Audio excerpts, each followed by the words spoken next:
You managed to defeat Ariel, maybe not completely. She seemed to dissolve into this fairly small uh, fragment of herself, a little ice crystal. It's cold to the touch, but beyond that, not terribly much seems malevolent about it. Um, you delve deeper into into the Grimscale, the castle on the island of Solstice, and you met a rather friendly walrus who likes scooting around, and you look to do a couple of tests. Um, you passed one of the tests. Now you're doing the test of isolation. Um, you approached a camp. We said they're off hunting uh, other tribes, and you decided to stay back home and try and hunker down. They promised to be back within 2 days, but it hasn't been 2 days yet. And as you wake from your slumber, shall we say, Stello, Islani, and Theodore, you find yourself alone. And we'll get to Stax and Ignis in just a second. But the weird thing is, Stello, Islani, and Theodore, is your mind is fuzzy. You're thinking, oh man, why are we out here?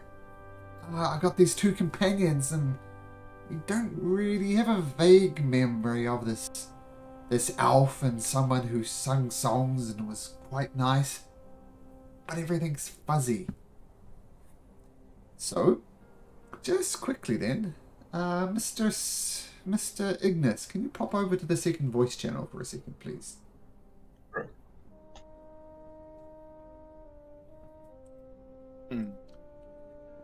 So you woke up, well, in the after a fretful sleep.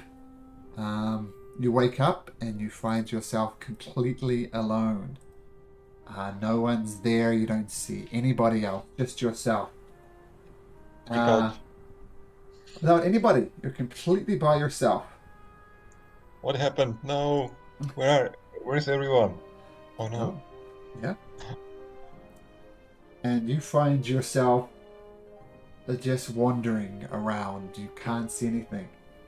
Eventually, after wandering for several days, in fact, by yourself, you find yourself, rather miraculously, finding the Tiger Nomad tribe returning back to base. You're cold, you're alone, but you do latch onto them, and eventually you get back to the base where you started it. But before you get there, can you make me a wisdom saving throw, please?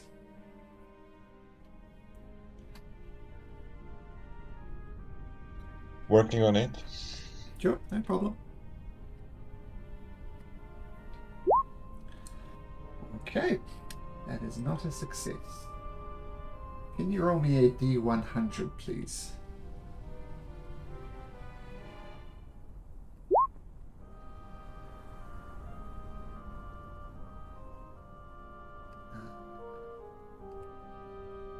Okay, Ignis, this time out into the wilderness has really taken its toll on you. So much so that it gives you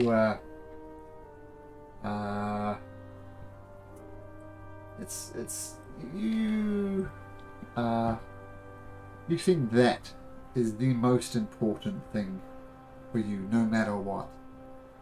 So this time in isolation has really focused you on what you really want to achieve. It's almost at the expense of everything else. Does that make sense? Alright, could be worse. It could be worse. It could have been worse.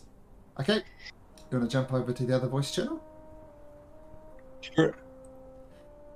Mr. Stax, come with me, please. Over to the other voice channel. Okay, so you wake up on the morning of the second day and you find yourself completely and utterly alone. You look for your companions, you don't find them, and you find yourself just wandering outside all by yourself. And this continues for several days. Try as you might. As I said to you in the Discord, your resistance to cold has vanished, and it's just utterly miserable. And these wind and these howling sounds are starting to infect your brain.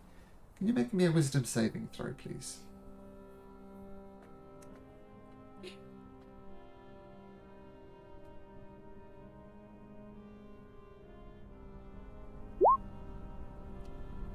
So despite these winds howling from it, you manage to keep your mind together. You felt you were losing it for a second, but it resides. And after a while, after several days of wandering around, you manage to find the tiger tribe, I think, and latch onto them. And they help you out, and you eventually make your way back to the camp. Okay, could have been worse, Dax. Probably. Okay, back to the other voice channel. Yeah. So, Stello, Islani, and Theodore, your mind is fuzzy. If there's anything you want to do, I mean, let me know. But all you see around you is just endless whipping winds. What would you like to do? I'll cast Enhance Ability Wisdom on myself as well, and before the next time we go to sleep, I'll use up my healing spells as well on everyone. Okay. By the way, my token says I have 0 hit points. Oh no, it's 50. Sorry, I was looking at the wrong line. Yep. Okay, absolutely. So feel free to pop off those healing spells now. You can do that. I guess Stella would just try to conjure up a little bonfire, try to keep us warm, hand out some of the good berry stew we made, try to keep us fed and warm. Good berry wine it was, yeah. It helps a little bit, but this cold is verging on the maddening. And at the end of the third day, the tiger tribe still has not returned. Yeah, I'll let you do those healing things. Anyone still need any healing? I'm at max, so if you need any, I have like a 2 or 3 more level 1 cure ones. That would be alright. I honestly can't remember what we're doing here. Well, why are we here? There was something.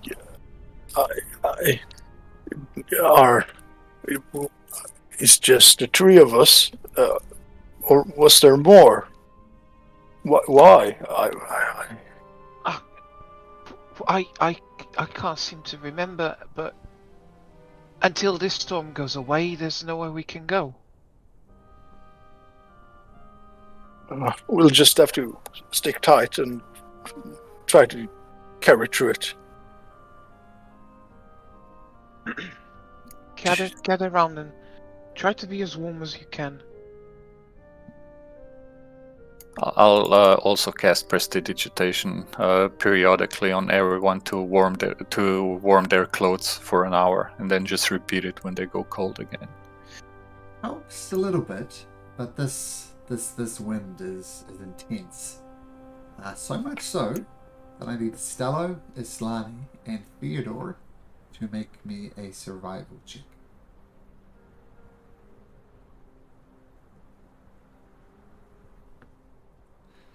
And 2 of those at advantage. So Stello. Okay. Can we guide ourselves? Nope.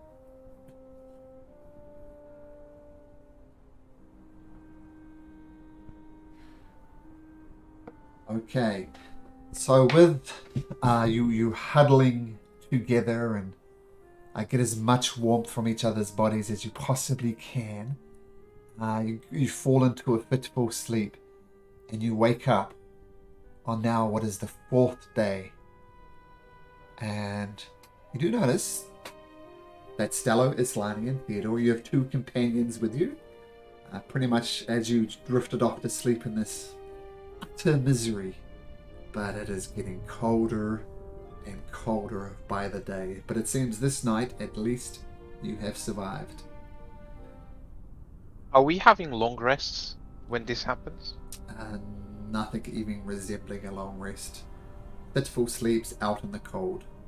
No long rests. Right.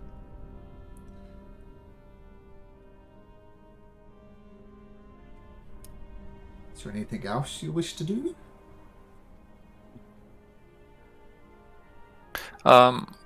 Could I use some of the items in my inventory? Because I have some mammoth tusks and stuff. Can I Sure. just Yeah. pound them into the ground to just, I guess, fix us to the ground?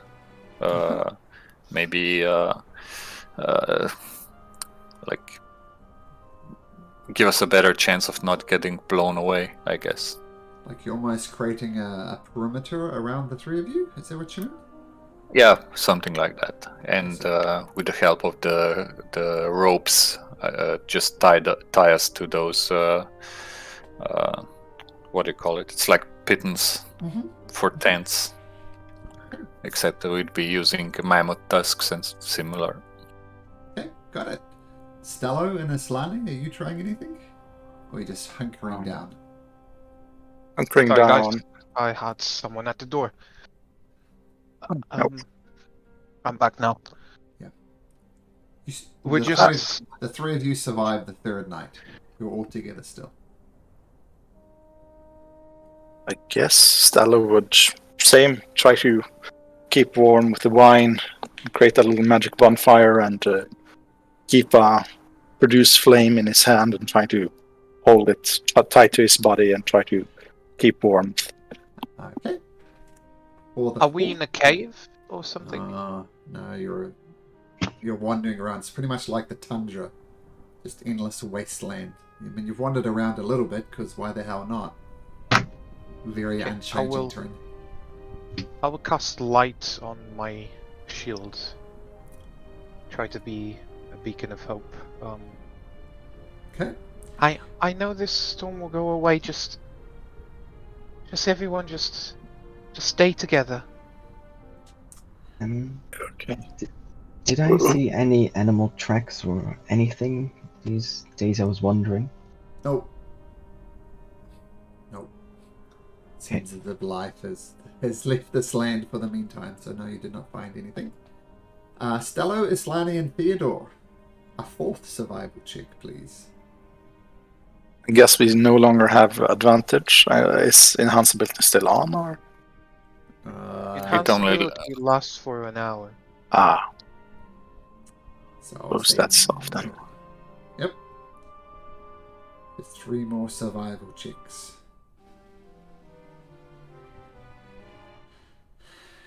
You wake up in the morning. You notice this perimeter around you. Lana, you look around and are thankful that this guy called Stello is still there with you. And you seem to remember somebody else, but you're struggling to put your finger on it. Now it just seems like the 2 of you. And while you're contemplating that, Mr. Theodore, can you pop over to the other voice channel? So, Theodore wakes up in the morning and starts looking up, completely and utterly alone. In a panic, you look around looking for people. But who these people were? You can't even remember. And you find yourself just wandering this wasteland by yourself. What do you do? Look for anything useful around me. Any items, any tracks. Am I still in the camp? Well, you don't see the mammoth tusks that were put up. You don't see anything. Like you're just on an endless... It's almost like a desert, just flat in every direction. And just winds howling and howling.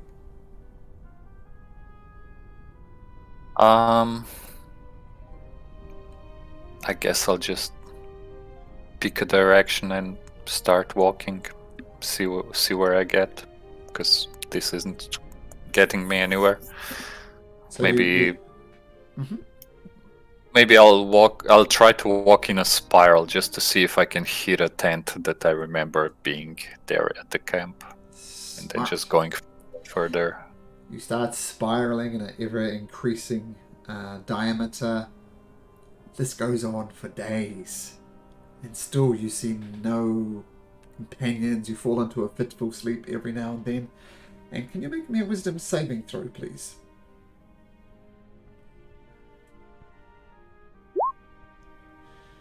Okay, with the howling winds, you feel madness starting to take over you, but you shake it off. Theodore is made from stronger metal than this. And in the distance, you see that the tiger tribe returning finally back to camp with Stax and Ignis in tow. And you get there and you make it your way back to the camp. But who else is there? Let's just jump back to the voice channel, other voice channel, and we'll see how the other two do. Slani, Dello, you wake up. Just the two of you left. You take similar precautions during the night? Anything else you wish to do?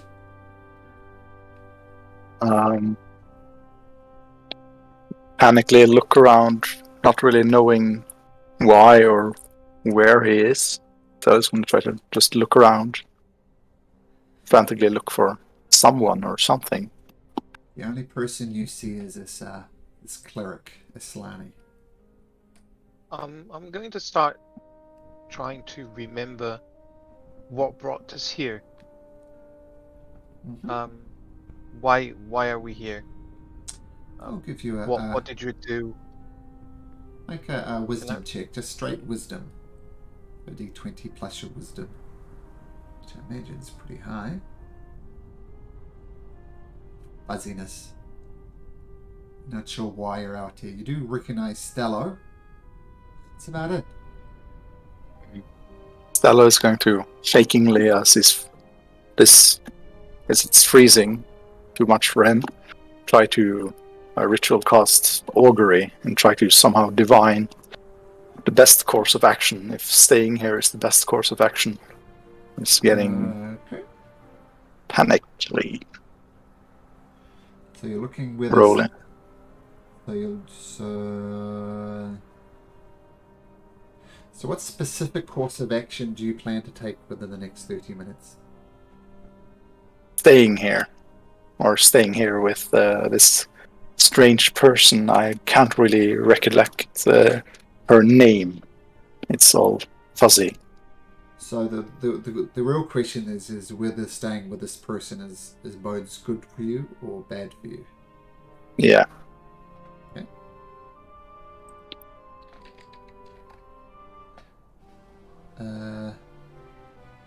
I'll just message you what you get back. You to decide what you wish to do with that information. Okay. Stella's gonna look at Islami and do you know? I don't know your name, but why are we here? Where are we? Shivering with frosts, almost freezing her hair, no longer waving with the wind.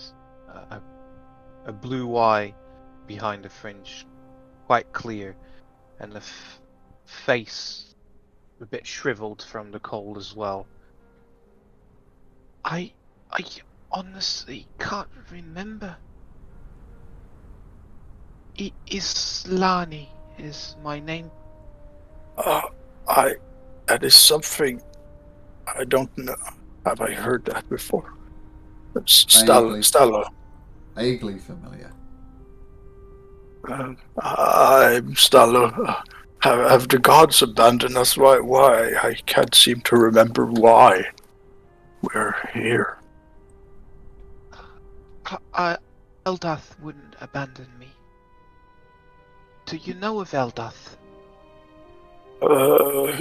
No, I never. Perhaps, I don't know. It's all strange. I can't really seem to concentrate on anything. My mind is strange. I must be getting too old for this. gather round. Let's do a prayer. Oh, okay. For Eldath is the embodiment of peace, and through peace we shall unite. We'll find a way through this, my friend. What's your name? Stallo. Let us pray. And she begins to cast light on the shield, kneel before it, and say a prayer to Eldath. Stella will do the same. So, Try to look up at the stars and see if there are any stars in the sky. no star is visible. And as you cling on to just prayers and hoping things will get better, I need Stello and Aslani to make me a survival check.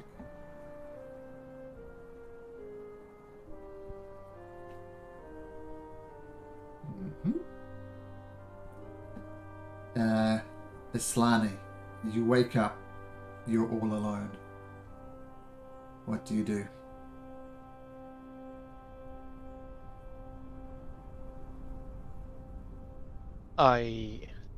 Do I remember Yeah. that I had someone? No, they're fuzzy memories. Not sure if it's a dream or anything. You remember a really tall guy. That's about it. I remember Stello, Theodore, Stax, Ignis. I look at my shield on the floor and you led me here. You must have a reason for this. Let us go. And I put my shield on my back and I start walking. You start walking. 1 day, 2 days, 3 days, nothing at all. And the winds just start getting into your very soul, and you try and shake it off and look to Eldath for strength, but it only helps so much. Make me a wisdom saving throw.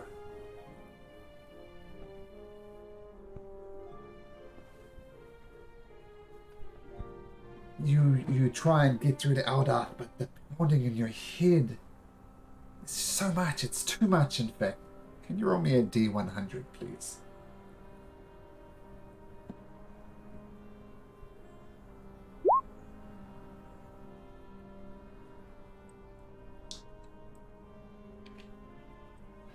And this is all getting too much for Aslani. So much so that you start thinking this is the only way you're going to keep sane. Does that make sense? Yep. Okay. Stello. Same for you. You wake up, you're alone, you look around, you have the vague memories of a very kind female. That's about it. What does Stello do?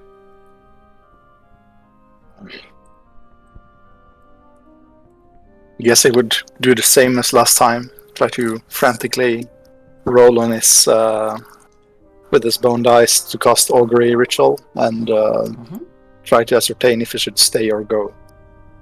If he should go, I think would ask now. Okay.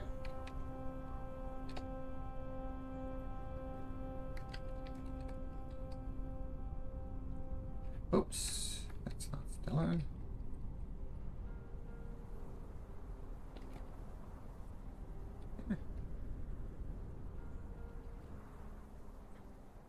That's the result back you get from oops.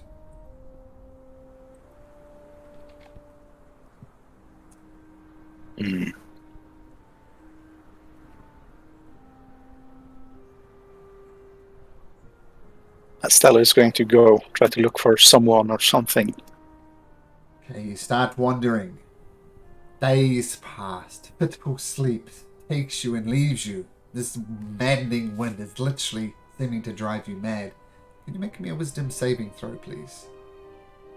Yep. You push through. You've been in harsh conditions before, Stello.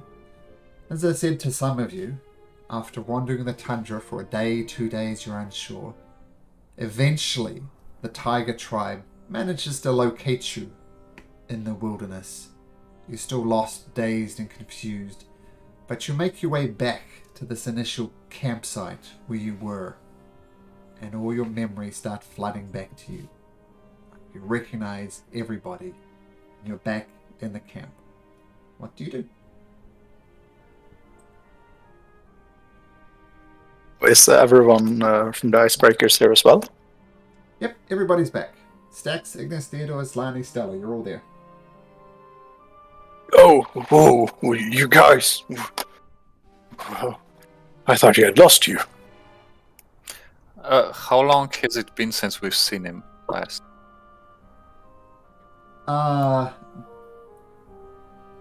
Days. I mean, Stax and Ignis in particular, you haven't seen these guys for 4 or 5 days, something like that. Theodore, a day. Stello, Slani. Oh, Theodore, a couple of days. It's been days.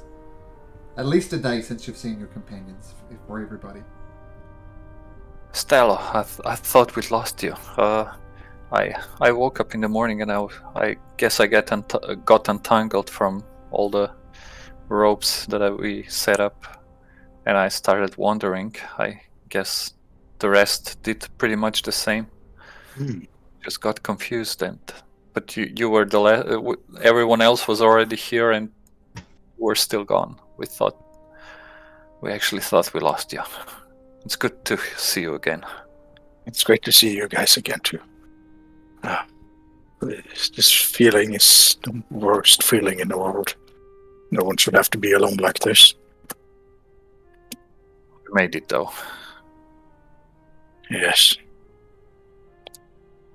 And it seems the tribe is back too. Yes. Has the tribe been successful in getting food and whatever else they were after? They come back with numerous provisions. If you remember, they were going after the Elk tribe, I think.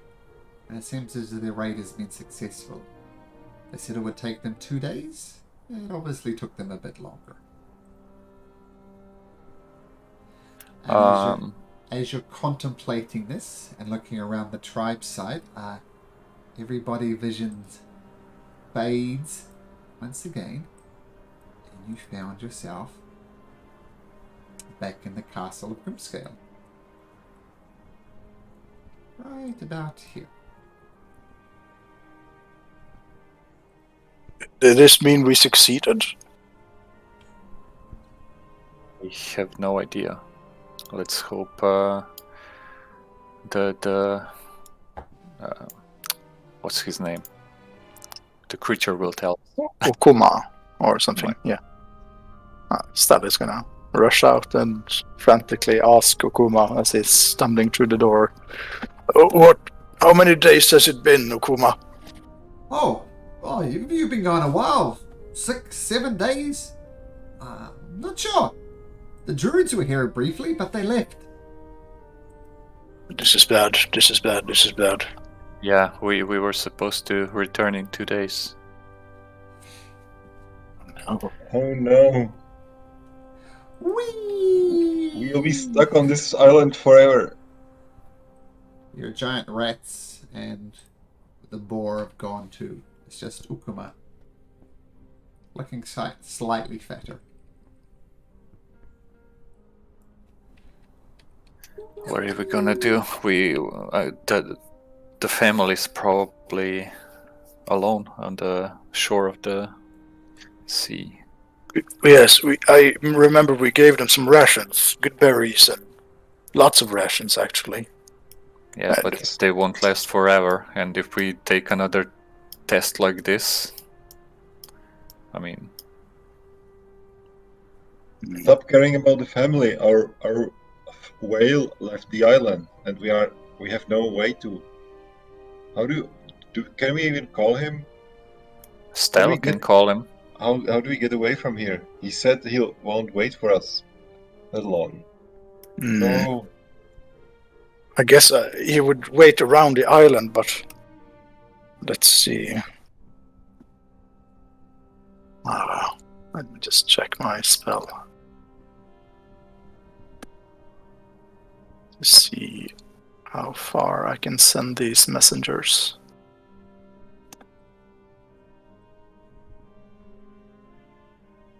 "24 hours. Cover about 50 miles per 24 hours.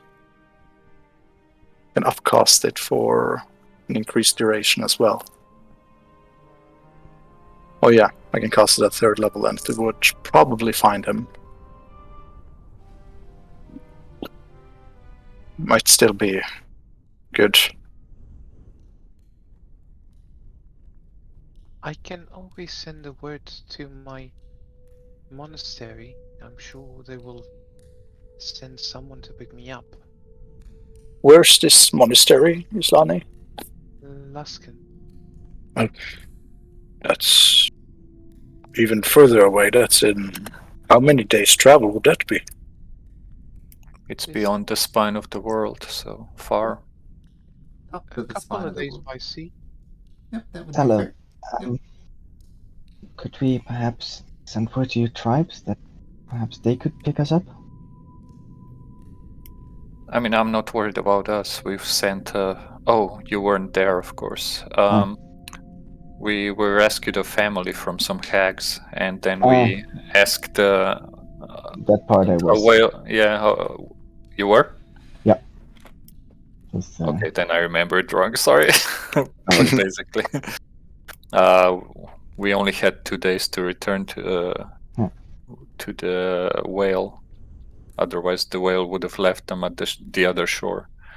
Mhm. We can probably call the whale, but we could. I mean, it's possible that we just lost like 5-6 days, and we don't know how long they would stay there. So the question is, do we go and get the family, or do we continue these tests and hope the family will manage on their own? They have shelter, but not sure how they are on rations. It depends on these tests, if these are the same as preservation tests. That didn't take long, but this one took quite a while. I didn't expect that. It's cruelty and endurance. Those are the remaining tests. Anyway, I think before we decide anything, we should find this cordyceps of white that Velin spoke of. Oh, yes, Velin, are you okay? You've been here a while. I have my own means. I stayed here. I managed to summon some food. And the test did say isolation. I figured you'd be a while. I got my own food. Ukama got a little bit hungry though and ate those companions you left behind. That's okay. It's been long, but I'm very pleased to see you again. I mean, it seems as if we need to, or you need to complete these other 2 tests.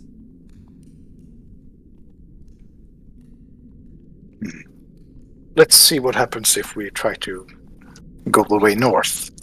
We Perhaps. seem to have gone so far. I would say let's try and finish the tests. It's up to the gods if this family has survived. We've done much what we could have done more.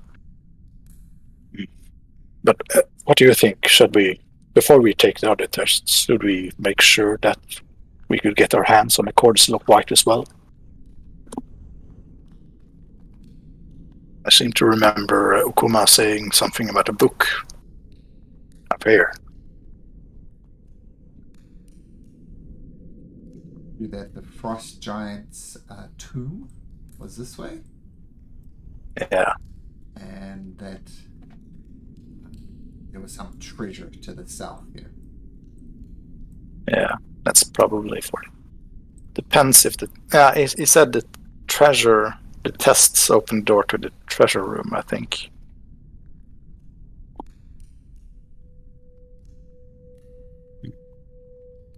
What do you guys think? Did Ukuma say that the doors will open after we pass the test? I don't want to find out that they were open the whole time and we're just doing the test for nothing. Sure, Snuggles, go check. I remember now. He said he doesn't care. I'll send Snuggles in to see if the door will open if he tries to open the. Okay. As Snuggles into the room, you hear a disembodied voice saying,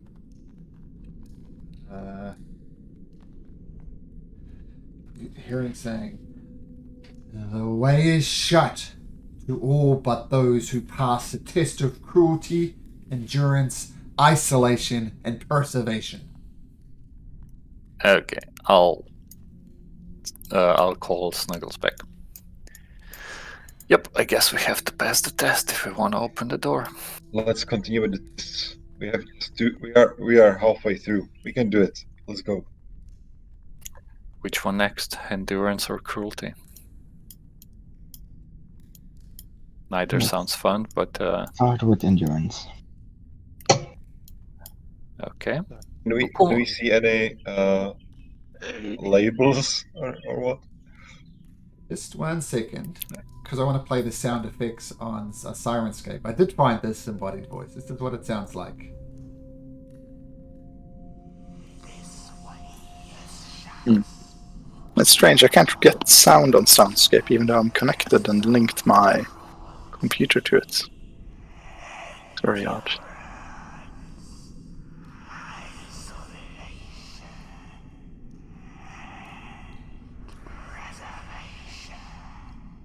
Spooky eerie. Okay, which door are you going to? This one? Okay, so the Yeah. door... What is the test here? Well, you open the door and you look inside and you see written in common on the door, endurance. This is a test of endurance. I do a deep breath and I open the door. Okay, Theodore, Stax, are you coming as well? Yeah. Yes, Stax is coming as well. Okay, so I'll assume just everybody's there.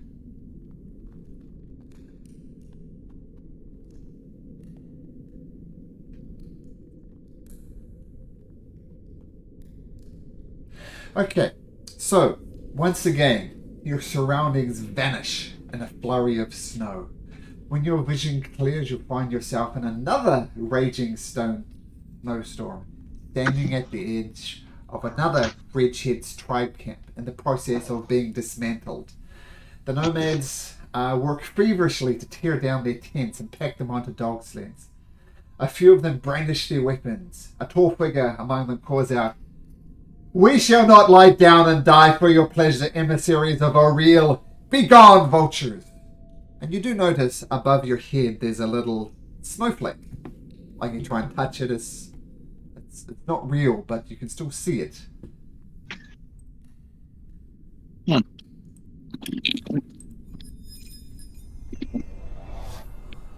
So, emissaries of Oriel, begone, vultures! Oh. We're not, are we? We are not emissaries of Oriel. Why is there a snowflake above your head? That is the sign of the Oriel herself. Explain yourself or prepare to die. Does each one of us have an individual snowflake over their heads? Yeah, and the snowflakes is is slightly smaller than your head. I'm gonna move like 5-10 feet and just observe the snowflake if it's moving with me. It stays locked solid onto your head.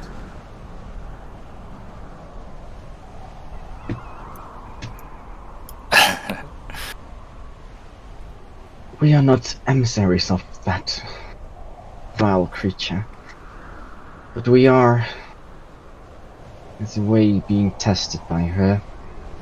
With her curse, she cursed us. He looks around suspiciously. Obviously, the leader of this tribe.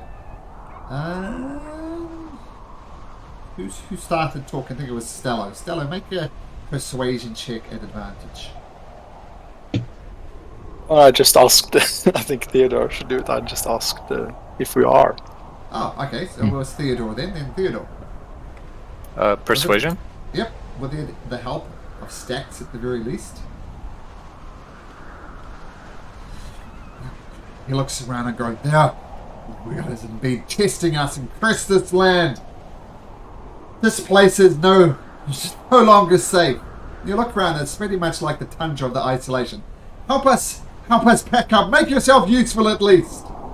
And they're frantically packing things up. What do you guys do? I'll start helping. How can you help? Do we help you pack? Yes, god damn it! Hurry up! Bunch of imbeciles! Should be familiar territory for Stax to pack up as a nomad herself.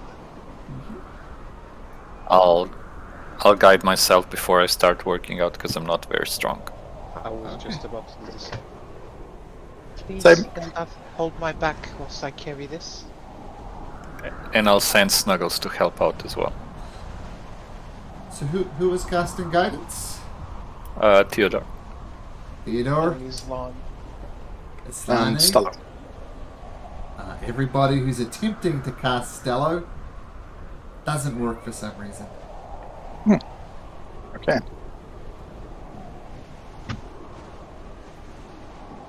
You feel Yes, just Islani in particular, that your peers are getting up to Eldath, but they are not returning. It's not as if you're being isolated from your god. You feel your peers are reaching here, but they are not returning. Your blessings do not return to you.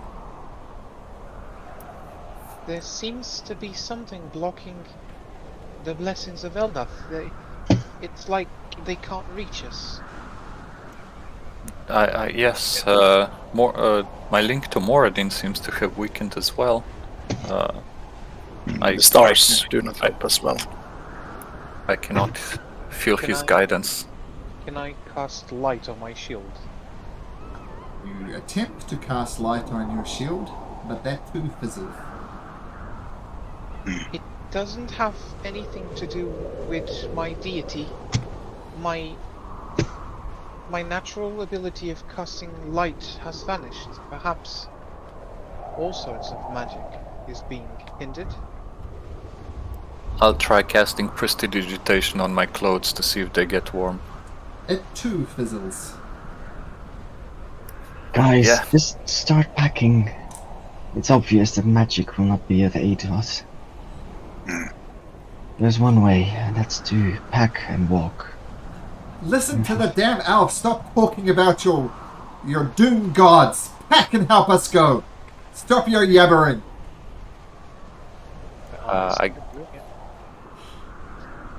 Go ahead. Right? I'll. Please help. Yeah. Sorry, I was just going to say I'll probably start packing. Yeah. Me as Okay. well, and Snuggles, as far as he can help. I'll assume everybody is help packing. And the guy yells out, "Well, time to start marching!" And him with everything packed up as best they can, they start heading in a direction. You have no idea which direction they're going. Do you stick with them? I will get up on Snuggles and let Snuggles carry me on the way. Do we know where we're going? Do we know how far away it is? We will march until we find somewhere safe. I have no idea how long.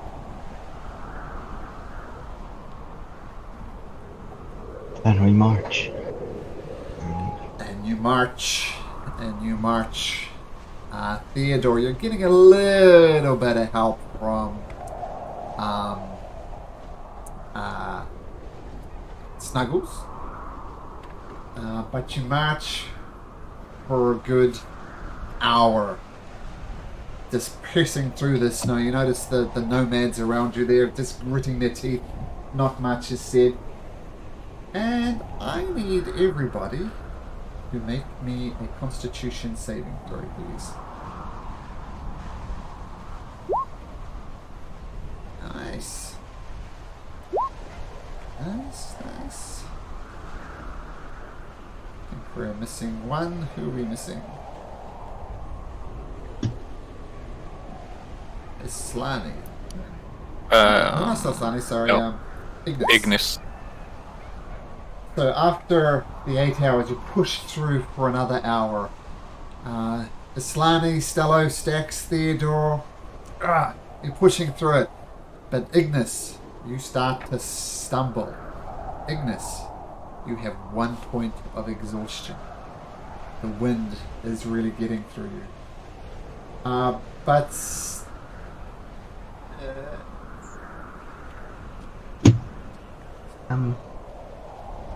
As we are pushing through, at one point I'll try to see if my bag of tricks actually does something. You reach into your bag of tricks, trying to get an animal out. You reach in, nothing inside. Okay. Ignis, are you doing okay? You seem tired. I'm fine. It's just pulling to the bone. Look, just get up on my back. I'll carry you. It's fine, Stella. I can do it. Just find something. Where can we stay through this terrible maelstrom? We have to get to safety. I don't see any safety there. Just cool out if you fall down. I'll carry you. It's no worry. Let's push on, Stella. We need to push on. Okay. And you do indeed push on. Another hour goes by. You see even some of the fellow tribe members stumble a little bit, but they get up and go again. I need everybody to make me another Constitution saving throw.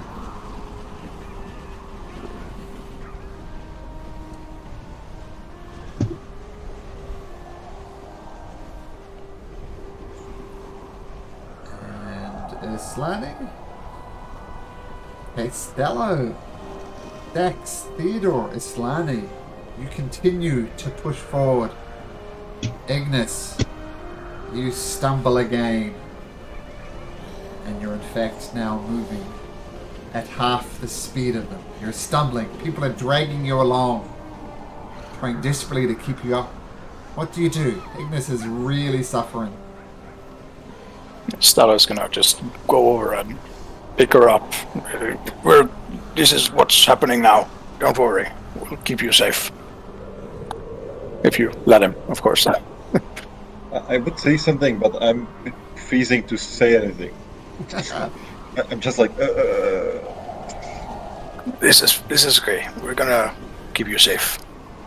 Guys, if this is gonna take a long time, perhaps if we pair up, it's gonna be easier. That's a good idea. What do you mean by pairing up exactly? Whenever someone's stumbling, the other helps. Like, always have someone next to them.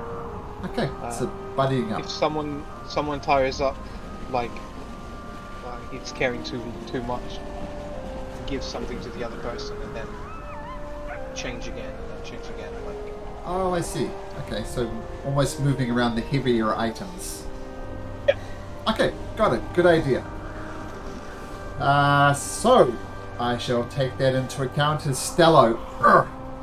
You sling Islani over your shoulder. Ignis. Ignis. Yes. Now I need you to make another Constitution throw, but Ignis, you can make it at advantage, and Stello, you can make it at disadvantage. Okay. Can Theodore roll with advantage as well, because he's riding on Snuggles? Doesn't help enough, unfortunately. Stella's going to use this inspiration to roll again. Okay. marginally That's a better. good point. I've got an inspiration still as well. I'll use that. Yes. Okay, so Stello's save was 13, right? Yeah. Yep, okay. Stax's, you're fine. Islani, starting to get to you too. Islani, take a point of exhaustion. And Stello, despite this Ignis on your back, you push through and you manage to carry the burden. Ignis, you're still 2 points of exhaustion. Islani, 1. Is there anything else you wish to do as this march of endurance continues?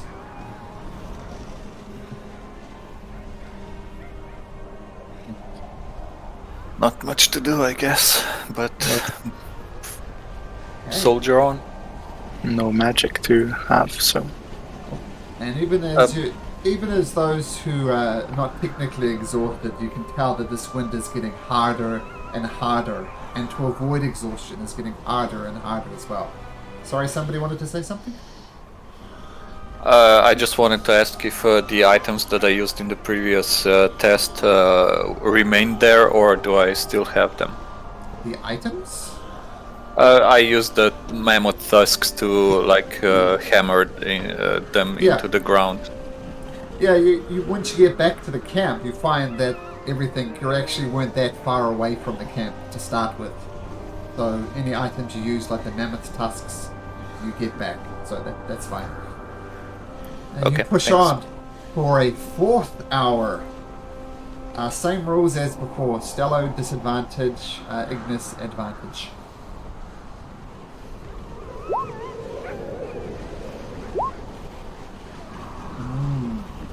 And all right. So Stax, starting to get to you. You're feeling wrecked. Further point of exhaustion. Theodore. I will reroll with the inspiration as well. Okay. So Theodore, you're fine. The Stax, Vidislani, Stello. Okay. So into the 4th hour, you notice Stax starting to stumble a little bit. Do you press on? Yep. Yes. Yeah. Okay. Once again, same rules with those advantages and disadvantages.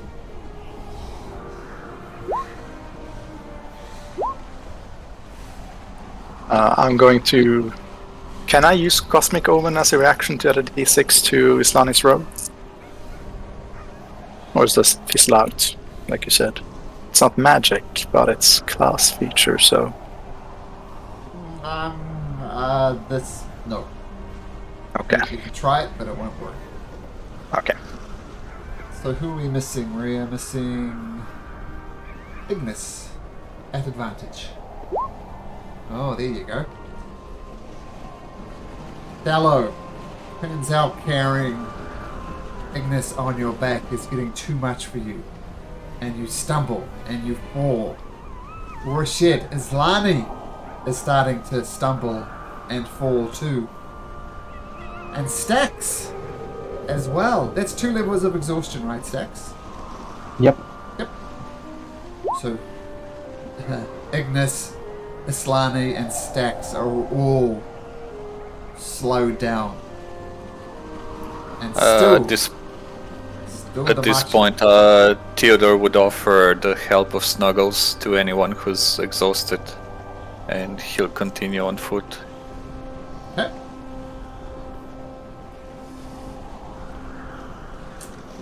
Anybody using the help of Snuggles? Ignis, Islani, and Stax, the obvious 3. No, Stax is just pushing through. Just keeps going. Stello, are you carrying Ignis? I say with Yep. 1 level of exhaustion you cannot. It's Okay. too much. Sorry, Ignis, it's on my back. I'll try Snuggles. I'll try Snuggles. I'll take it. Okay. So Ignis is using the help of Snuggles. Still, this march continues. I need everybody I once approach the leader of Yep. the party, whoever is leading us. Say, look, this is a wonderful place to stop, isn't it? Using the endless tundra with no sign of food is a good place to stop.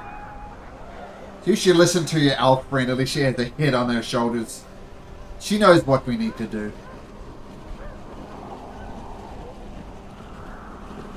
Everyone's looking awfully tired. Islani, this is not a place to stop. We have to push on to a place where we can actually find shelter and a place to set up camp. Exhausting as this might be.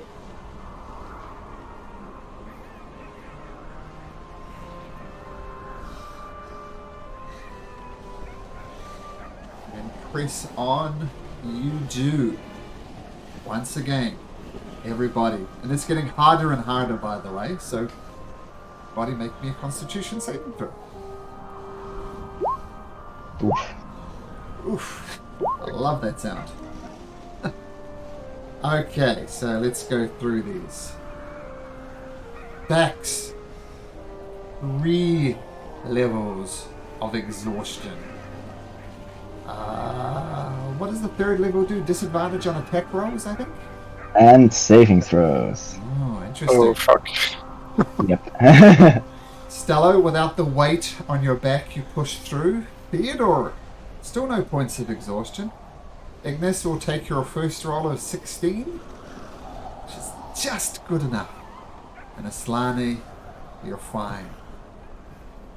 Finally, the end of 16 days forced march.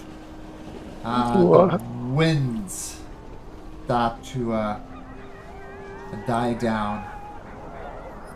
You see elk on the horizon. And you notice the leader of this Reekhead tribe starts pitching up tents and gives you some nods.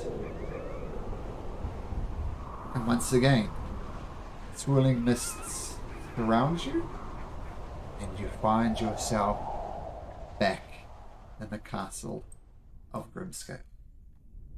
We must continue until we're safe. And Islani falls down to the ground, fast asleep.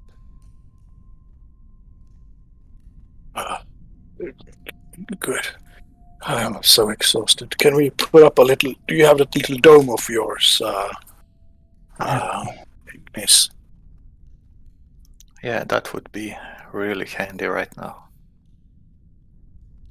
But let's drag Islani out of this place. Just go to the central chamber, I guess. I'll tell Snuggles to like. Casting it as a ritual, so in 10 minutes we'll have at home, yeah. We'll get Velen and Shrubby inside as well. Shrubby, Valen, would you join us here under the dome, where it's warmer and safer? We need to rest. Yep, she joins up, no problem, as does the Professor Orb. Can't see his token, but he's there as well. Oops. How long has it been, Velen, since we've gone? Oh, good. Best part of a day? Oh, that's good. I was worried. Seems time passes differently in these tests. You look miserable, Stax. I've never seen you looking so tired. Well, I'll be okay. Just some food, some rest, and... well, I'll be fine. I've seen longer marches, although usually the weather wasn't so bad. So you're putting up the dome? Yes. Okay. If it works. It does work. It seems as if you're out in the blizzard, magic and divine or arcane magic did not work, but the dome definitely pops up. And having, you've definitely traveled for 16 hours. Your body definitely needs a long rest. You can get a long rest, but the hit points you regain. Oh, you're looking pretty healthy actually. Anyway, except for Ignis. Before we go to sleep, I have 3 more level 1 spells, so I can heal whoever needs it. Waylon, Ignis, whoever. Okay. We've got another healing spirit as well if anyone needs. So that's 5d6 you can heal. So I think with the Oh, yeah. combination of the spells and the long rest, you do get a functional long rest. So you get all your bits and pieces back, especially with this Lani's prayer. Get a long rest, get your spell slots back, and so Ignis is now at 1 level of exhaustion. It's Lani 1, X 2, Stello free from exhaustion.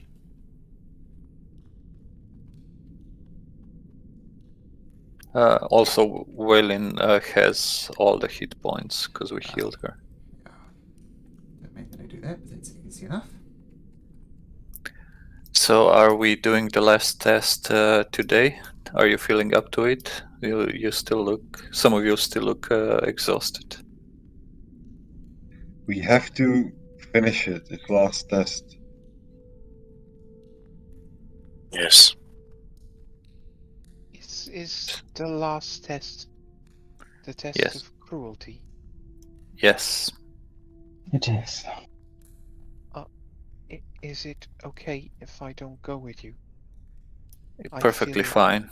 Like I will be a hindrance rather than helping you. Of course. I look at her with smirk. And I walk there. Which of the door is actually the one? This one. This one. It depends, though, if we're supposed to be doing the cruelty or if cruelty is exacted upon us. Islani, since you're not going in there, and if you can feel Eldath again, any way you can make us stronger before we enter? Yes, Theodore. Here, take the blessing of Eldath as I cast Death Ward. And Thank you. I will cast Aid at 3rd level on Stalo, Stax, and Ignis. Okay, easy enough to do. And I accidentally closed Yeah. roll 20, so You have 10 more maximum HP. nice. Nice. So- I feel much better. Thank you, Islani. I hope you do well in there. Nice. Thanks. Let's go then. Okay.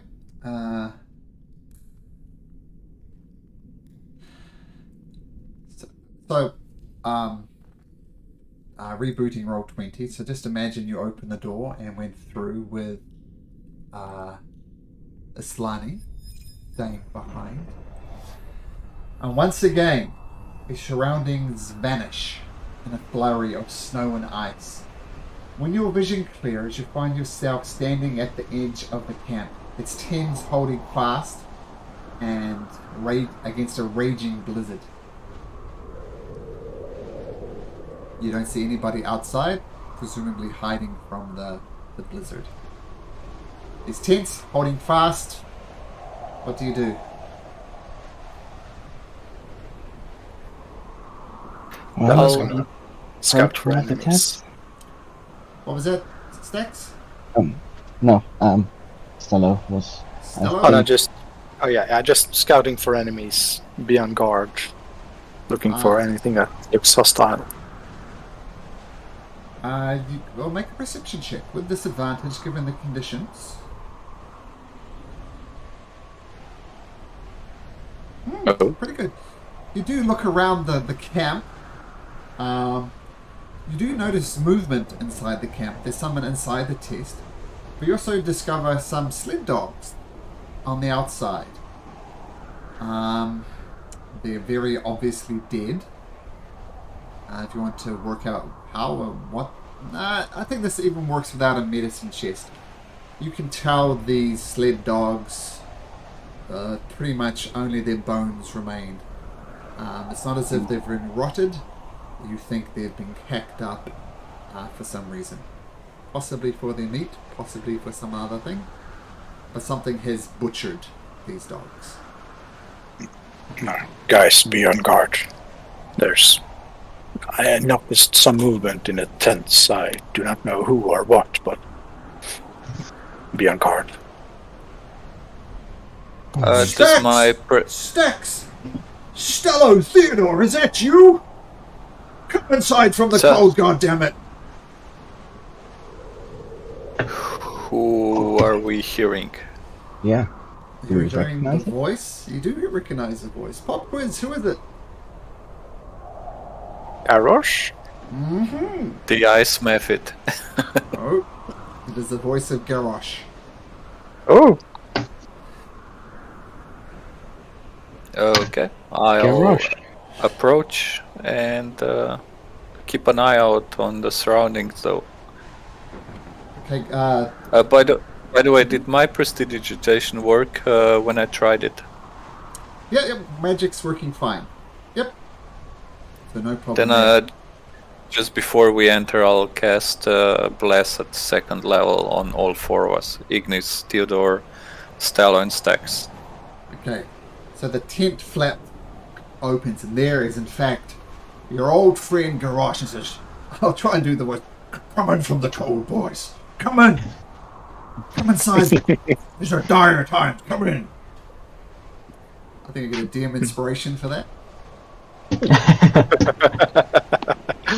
definitely.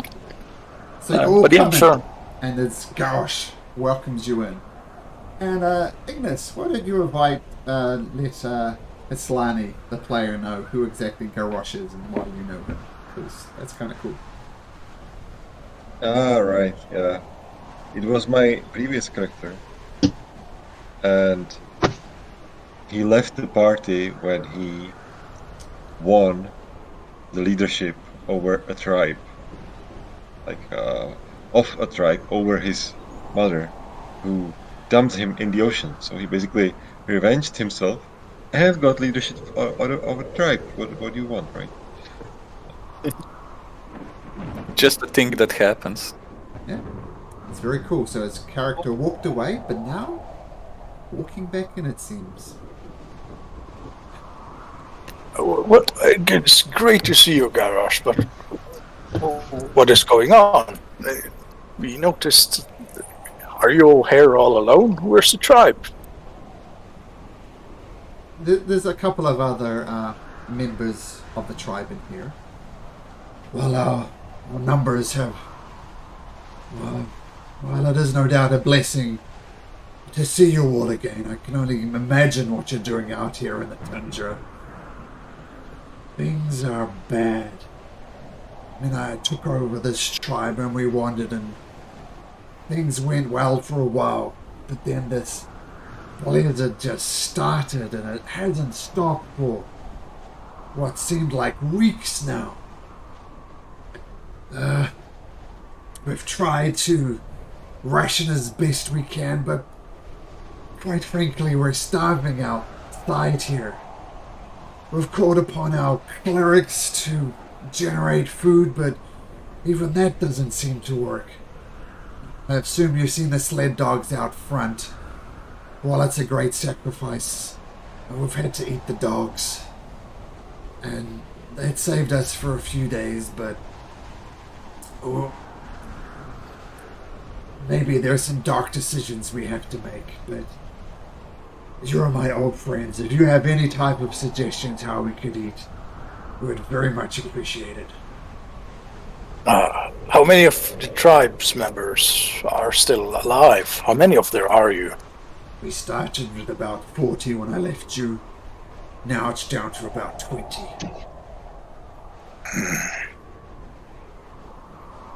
Well, I know you appreciated these berries when we were traveling together. I assume you might like them still. I'm going to create 30 good berries and walk around and hand them out and try to feed the tribe. Oh, Grosh. I've missed these berries, says Grosh. And he gulps one down. Something is amiss.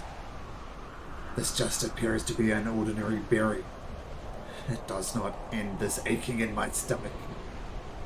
Oh, how odd. That is strange. Is there anything to hunt left? We've sent people out. Some of them came back empty-handed. Some of them come back not at all. Stella, Stella, yep. Stella, can I have one of those berries? Just want to test it. Yes, sure. I'll create some more good berries and hand them out. It's not I mean, good you berry, created... It's just a berry. Sorry. You created 30, so there's plenty for the 20 yeah. tribe members and us. Right, that's true. Yeah, I'll hand them out. So the 30. Just a berry, not a good berry. I will...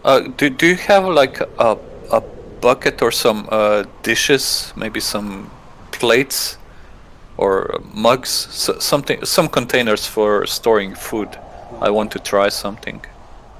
Of course. And he brings out a container. I'll take out the alchemy jug and try to conjure honey. Nothing comes out. Oh no. You have some rations, maybe? Someone? Do you have some ration? I have 4 rations. I'll give it to Garrosh and tell him to try one to see if it's nourishing at all. Yeah, that's good. This is working at least. How many do you have? Just the 4, unfortunately. And he starts, Garrosh starts ripping these up into pieces and handing out, as best he can, like a little smidgen of rations. And this big, strong warrior, grown to know and love over times, puts his hands in his head and he starts quietly sobbing. I'm just failing as the leadership. My tribe is literally dying before me. I do know what to do, but I don't want to say it. Is there any way we could fish here? Is there any ice we could make a hole in that wouldn't be out in the storm? That would be good if we're on a lake, but we're literally in the tundra. So no way of getting food. Damn it. There is one solution to this problem. I cannot bring myself to even say it. Well, let's not say it then, and let's not do it either. We might not have a choice. What is this decision you're speaking of? It is an act of cruelty, is it not? It would be very cruel, but it would ensure the survival of my tribe. Stax, I know you are wise beyond your years. I think you know what I'm suggesting.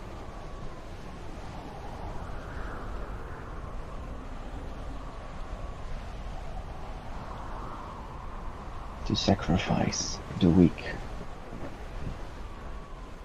And for the with that, brave, with the tribe. Garrosh drops his head and says, "Indeed. I could not bring myself to say it, but this is what we're going to have to do. As I said, our party members, our tribe has been decimated. We do have 4 older members who probably won't see out many more days. What do you think? Dello, is this something we need to do? This reminds me of our own practices in our tribe. It's unless you have anything to contribute with at your old age, like magic and sorcery or scrying for the gods' guidance, you don't really matter to the tribe unless you have something to contribute. Well, that's why I exiled myself all those years ago, but the benefits of it, I do not like this choice.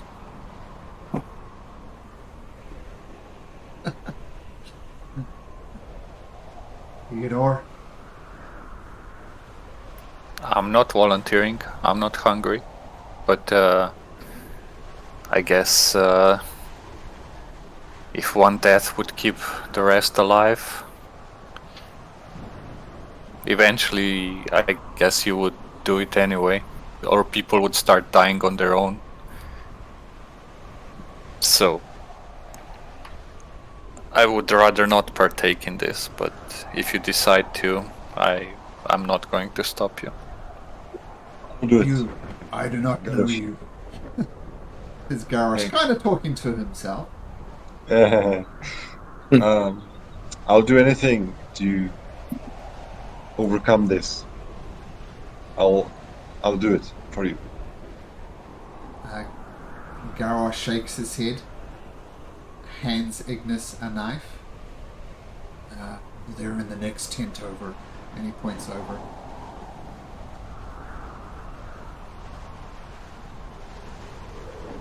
Okay, I take the knife.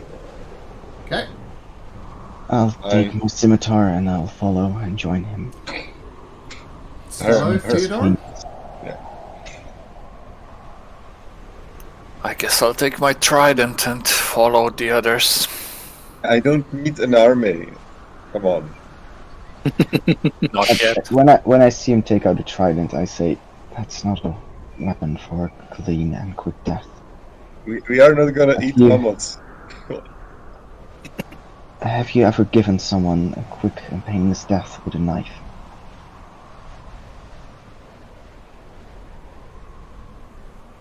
Theodore. I can say I have. Not an easy thing to do.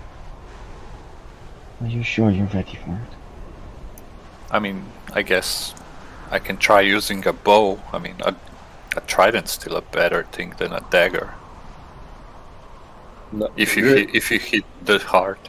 dagger is pretty good if you use it correctly.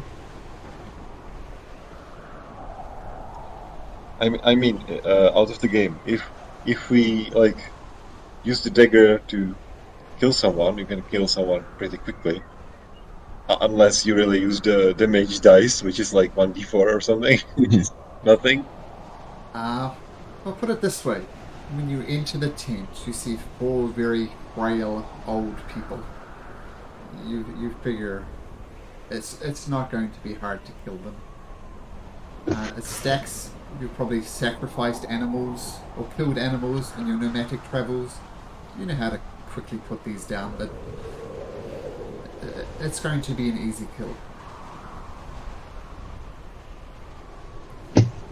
So all 4 of you walk in. No, Stella is staying out of it, I think. Okay, so Ignis, Stax, and Theodore enter. And as I said, you see 4 elderly people. And as they see you, they back up and say, "Oh, who are you? What are you doing here? What do you want?" My apologies. We were sent by Garrosh. And you'd know what has to be done for the survival of the tribe. No. We'll find a way. We'll hunt. Food will come. Don't do this I thing. used the dagger. What's it, sir? I'm using the dagger. I'm not saying anything. I'm just doing it. Okay. So you walk up to the first elder. What do you do? Stab her? Slit her throat? Yeah, I slit her throat and blood starts. How do you call it? Like fountain of blood suddenly in the tent, and I guess everyone gets freaked out. Yeah, they do. The other ones start thrashing around and trying to push her out the way. They come up against you, Stax and Theodore, but they're just so weak and frail they can't even bash through. No, let us out, please! These three elders trying to push their way through. Quickly dispatch as many as possible. Take out my scimitar, almost decapitate one, dagger through the throat of another, and just... I'll tell Stax, don't kill too many. I mean, we're not preparing for a feast. One will be enough for the day. No, there will not. Three are down. I take the fourth one down as well. If Theodore is still talking, I take the fourth one down as well. I'll try to stop him.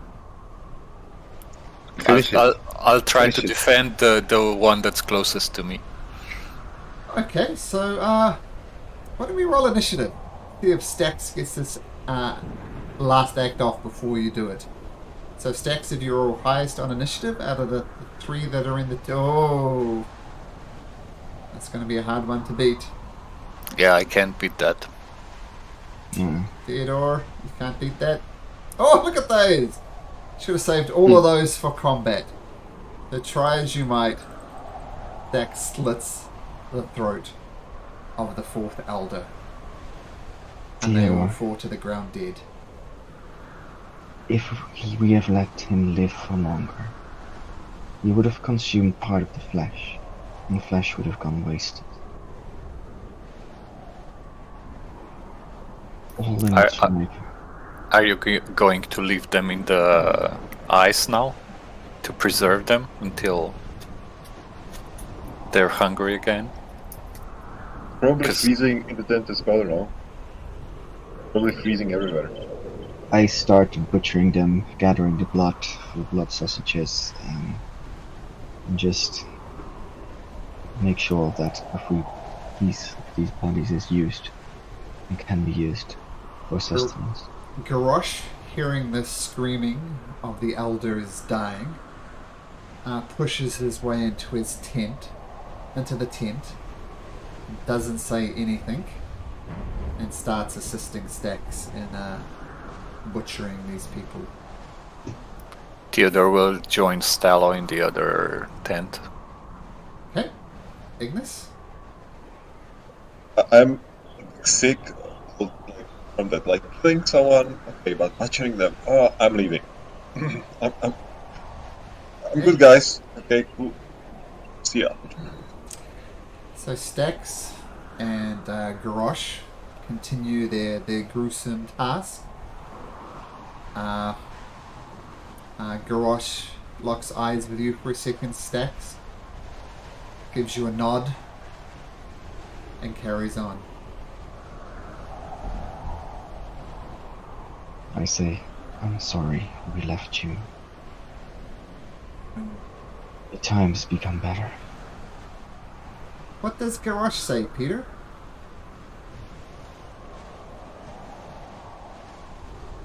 You are not to blame.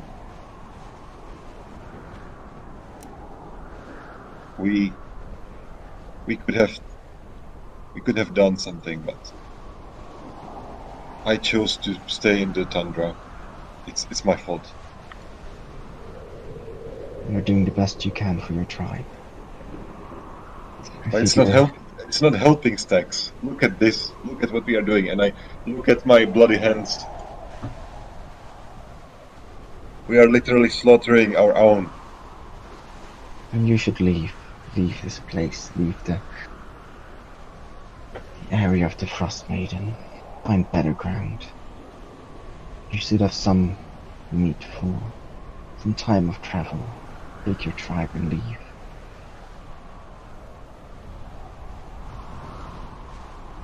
They wouldn't want to do that before, but now, look at us, we are decimated.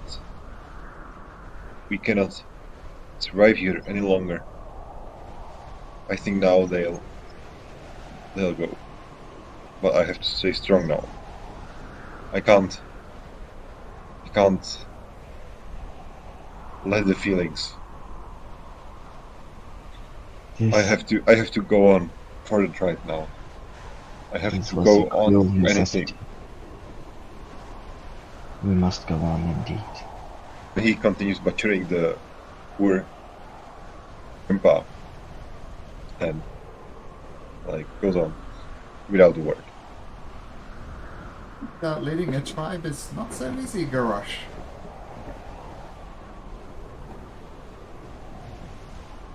Indeed. So, Stax is butchering. What are Stello and Ignis and Theodore doing?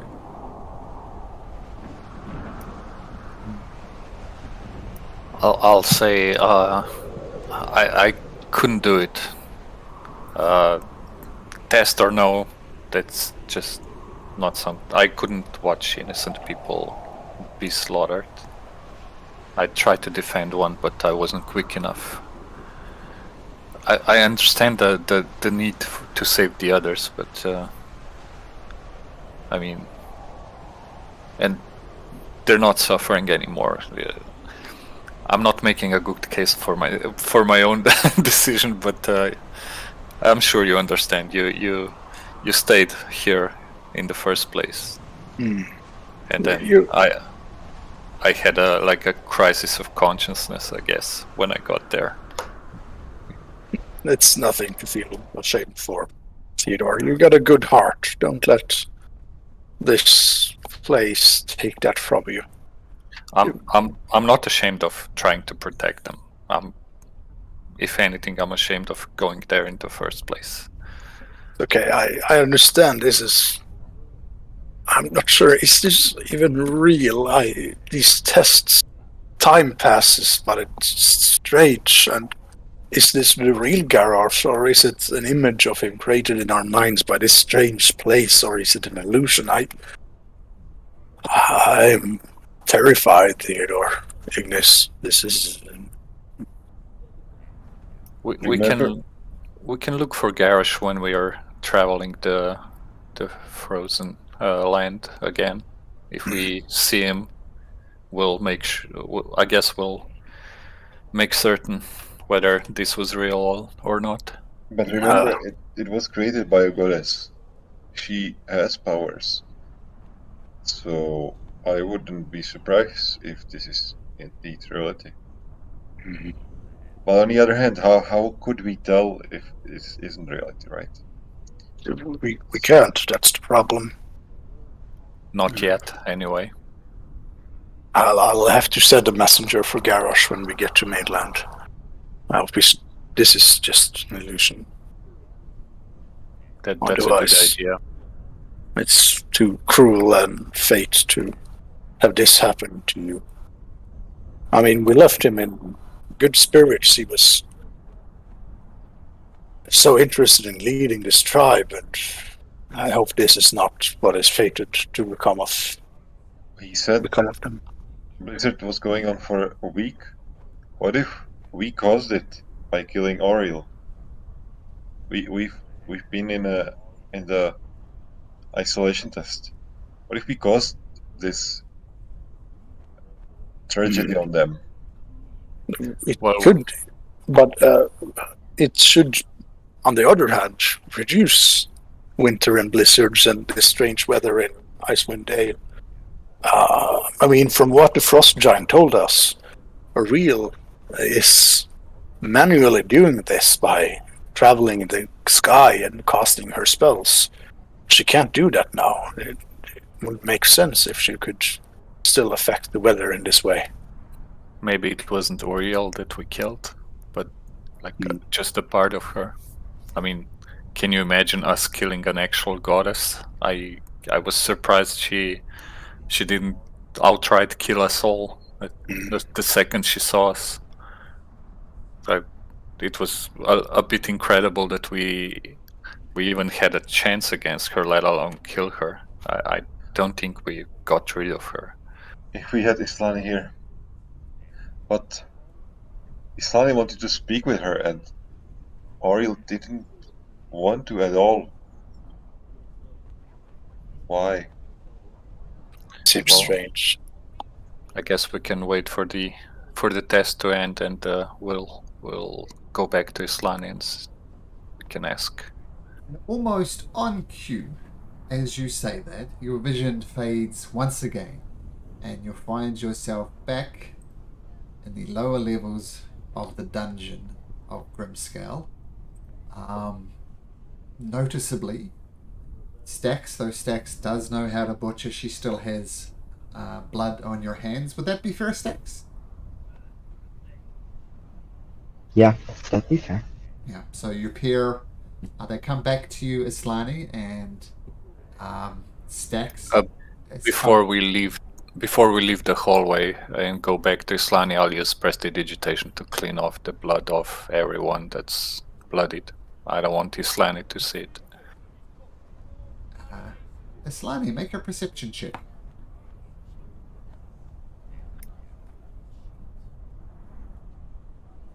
And Theodore, make a sleight of hand check.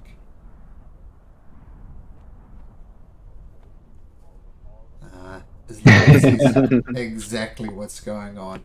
While we contemplate how this very lovely Islani is going to relax, let's take a short break. And we'll be right back, just a few minutes. Okay. I'll reboot Okay. my computer.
Okay, I am back. Everyone here? Back. Ignis?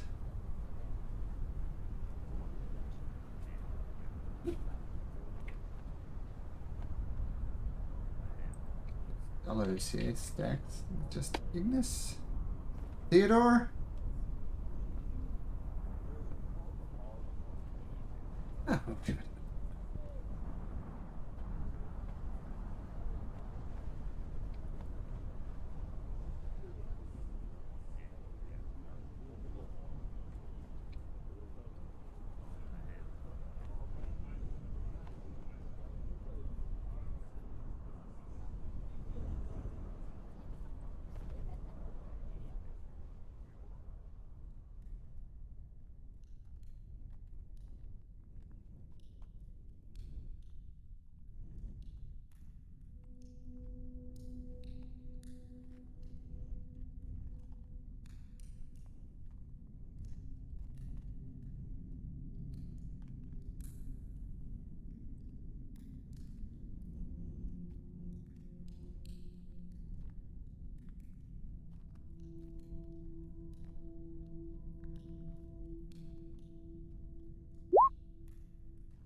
Ignis is here. We can start.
Okay, so let's pick it up where Sure. we picked it up last time.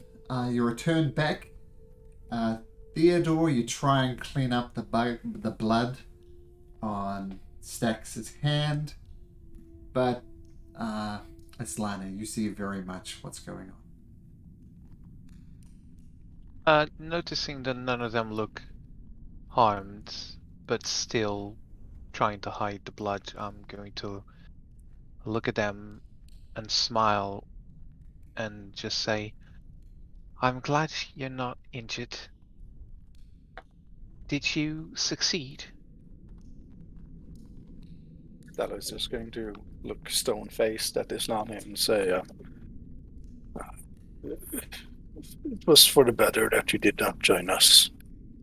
I do believe We- so. I do think that I succeeded. Now let's try to open that door.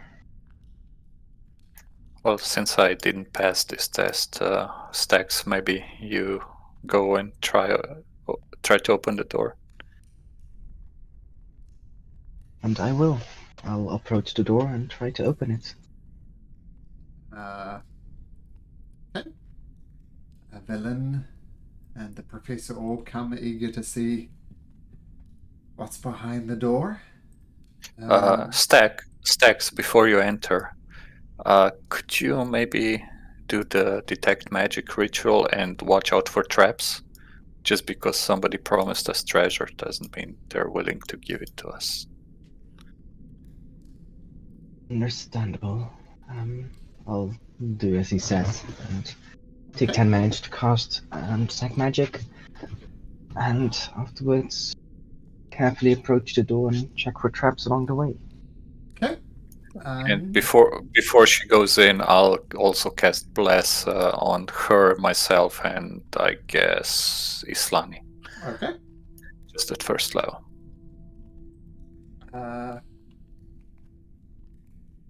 Okay, so yep, there's a door here. You want to make me an investigation check looking for traps there, Stax?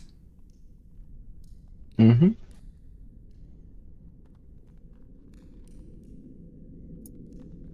Guide yourself. Can't detect magic. Ah, that's a good point. Nothing. But this passageway leads to kind of like an anvil-shaped room with this door that Snuggles approached before. And flanking the doors are bas-reliefs of two male frost giants. However, they've been defaced, their features chipped away. And newer carvings above the door depict the glowering heads of an owl, a wolf, and a goat.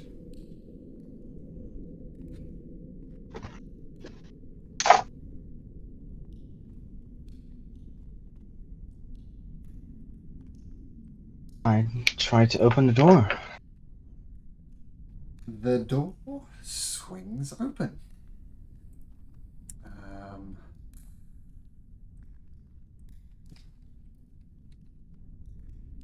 Inside of this room, arranged in this room, are 3 tables of ice, each 10 feet tall, 7 feet wide, and 1 foot thick. They sit upright in stands that are also carved from ice. Script has been chiseled into the surface of each tablet, and another door stands in the middle of the wall. 4 ice tables. 4 ice tables.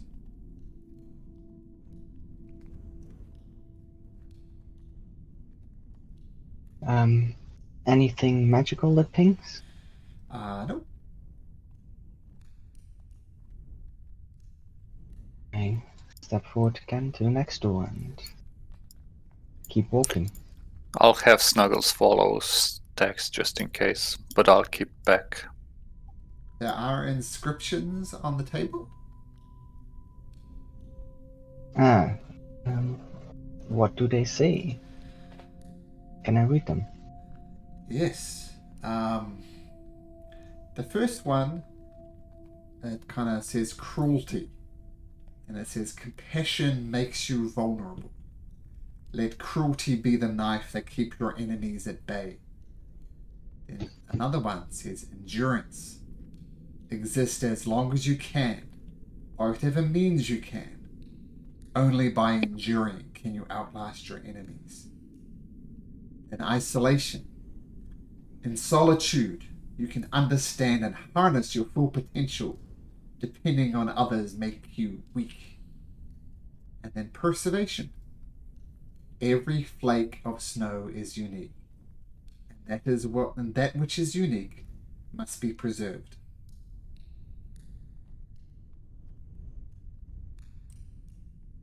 Could you copy those into the chat? I'll put them in. Put them in Discord. It just formats it a bit nicer.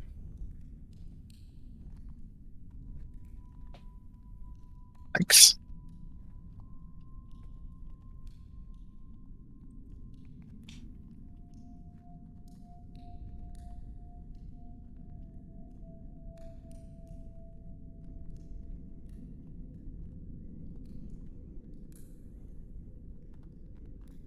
Is there anything on the tables?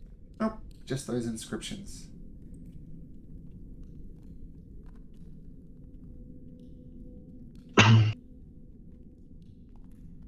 At times I almost feel like I understand her.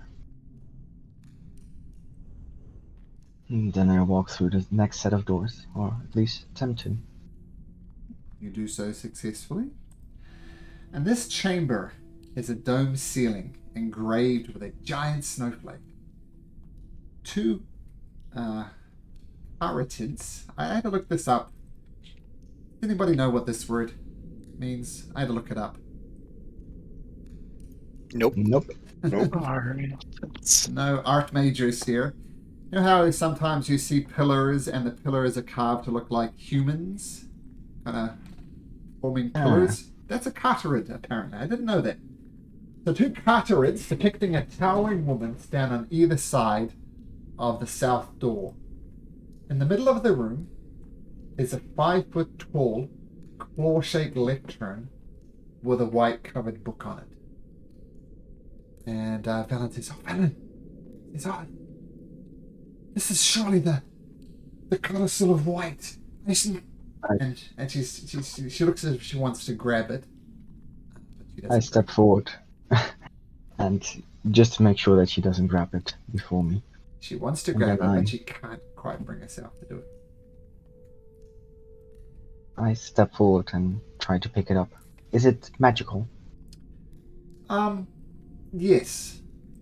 It's magical in the same way that a spell book is magical. Okay. But you pick it up, and yeah. And what do you do? I pick it up, indeed. And is there anything else on?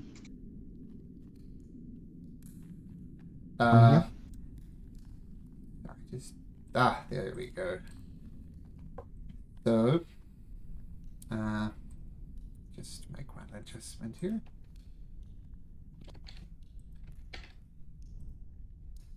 This is what it looks like.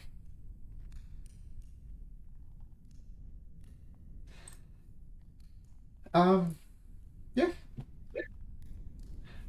Oh, Stacks, that's very important. I need to look at that. Do you need to look at it now, or can it wait? I've been searching for years for this. Now, I don't wait a moment longer. Well, I do. And I'm gonna walk back to Theodore. Can we put it in the back of holding for now? Sure. We check it all out when we're off this island. I'll turn around and let him put it in the bag. Dylan just glares at you.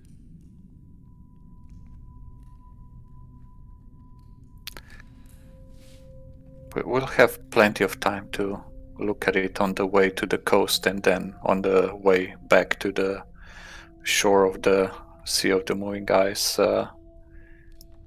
We have more pressing matters now. You waited for years. I'm sure you can wait for 15 more minutes before we leave this place. At least we need to look at it, see what it is. maybe it'll be the secret of us getting out of here.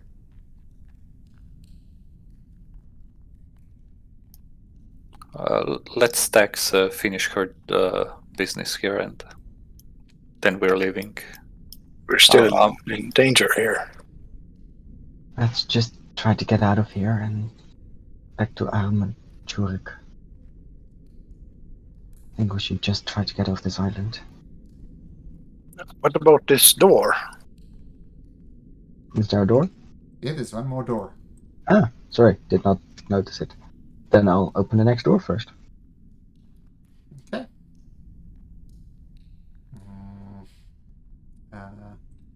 Yeah, the door swings open, easy enough.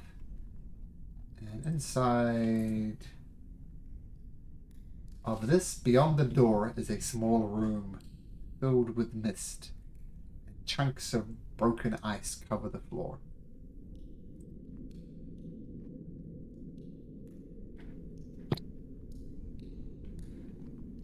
Looking a bit closer, you can tell that the chunks of ice, you notice one of them looks like an arm, another one looks like a leg, another one looks like a head.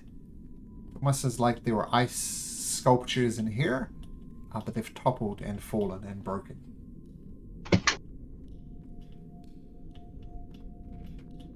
Do they look like actual dead frozen people or just sculptures of people?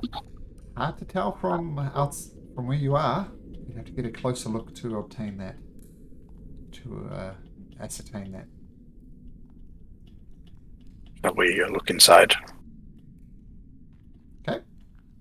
So you want to look inside? Move inside.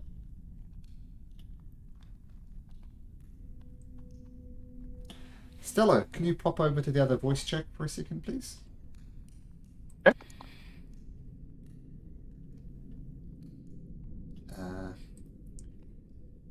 So you hear a voice directly inside your head, and it says, "Will you court death to receive my blessing?"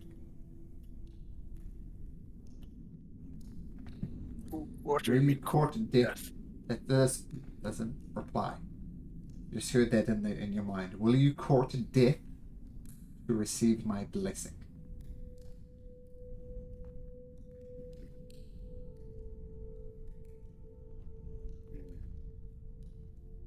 No, I will not. And Stella's gonna move outside the door Okay. again. rolled in the chat.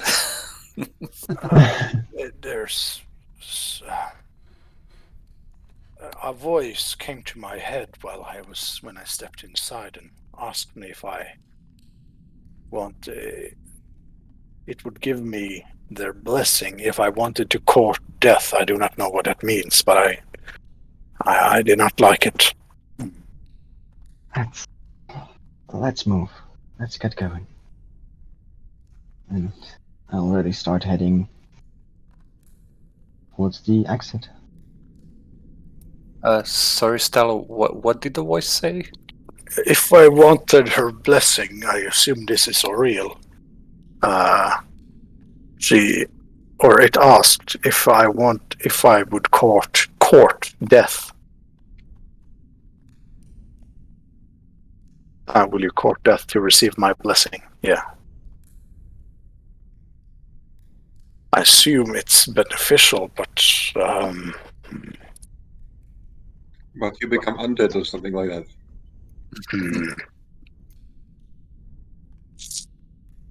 Oh, Theodore's tempted.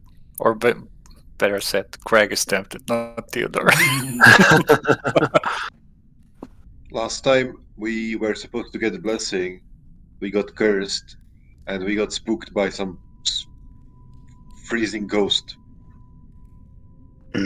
This seemed different, though. That was... Yeah. Why would she bless us if we killed her a few days ago?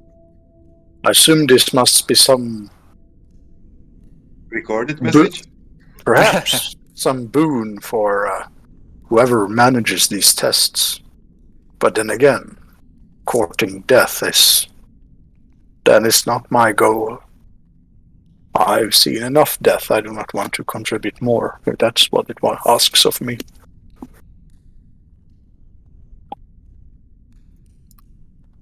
Theodore will step forward and say, I've beaten death before. I want to try. Yeah. Curiosity will get the better of him. Before he enters, he'll drink a potion of cold resistance, just in case. And is he still blessed? Nope. Then I'll renew the bless, and I'll put the other two on Stax and Islamic. Okay. Will you court death to receive my blessing?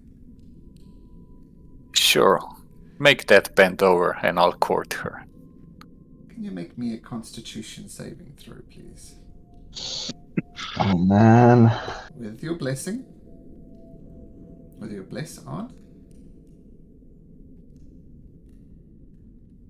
You look inside, are looking at Theodore, and Theodore turns into, a block of ice, unmoving. For fuck's sake, why did he?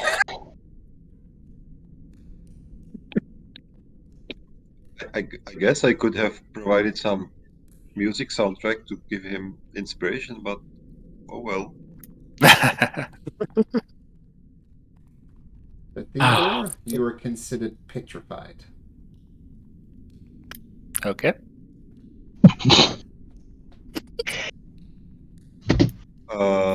What do we do? Just remember, the bag of holding is with me. Yeah, don't worry about That- it. That's a desperate cry for help if ever I've heard one. Are you... is he okay? He's just standing there. He's not okay. It looks like an ice It's not how sculpture. okay look. Remember all those ice sculptures you looked outside on the island and how incredibly lifelike they looked? What Theodore? Oh boy. I think our best course of action would be just to take his statue with us and leave the island. Yes. What if a finger breaks off? What if an arm breaks off? Then if he he falls? loses it. Let's put him on Snuggles. Oh boy. Hope we can help him. Can we control can- Snuggles? Snuggles is controlled by Theodore. If Snuggles is not moving. It can move on its own. It only needs like commands to attack or whatever. So it will move with you if you, I guess, tell him to. I guess I'll go pick up Theodore and put him on Snuggles and follow us, Snuggles, and try to see if anything happens. The question is asked of you again as you retrieve Theodore. Will you court death to receive my blessing? I'll just ignore it. Okay. So easy enough to drag Theodore out. So Theodore, you can move your token around if you like in conjunction with Snuggles. But you are petrified. When they bring frozen Theodore out, and I see him, like, why must you always prove yourselves? This is what happens when you throw away your life. I guess he's just too curious, you know. These gnomes, they're always trying to too curious for their own good. Let me try and revert his state. I'm going to look at the ice around it, go around it, and do some prayers as I cast Dispel Magic on him. See if it works. You perform the ritual. You feel the connection with your god. Unfortunately, Dispel Magic does not seem to work, and Theodore is still a block of ice. Oh boy. I think we might need to Perhaps Mishan in Bryn Shander would know something. Perhaps Valine, your friend. You said she was a strong wizard. I'm sorry. I can't seem to revert his current state.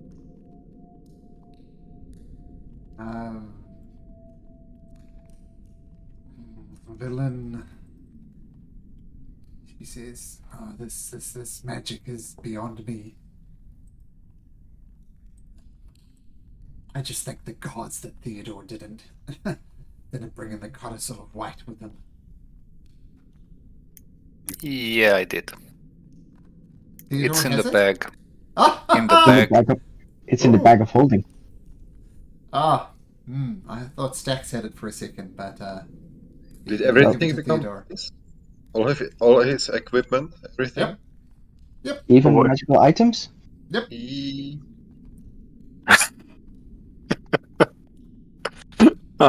Looks like we need to thaw him somehow.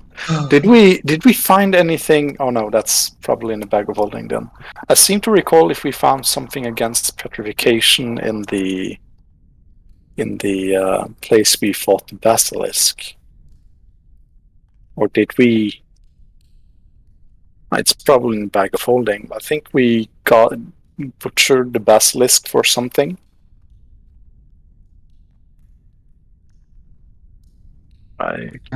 Would I know if greater restoration would cure petrification? You can make me an Arcana check.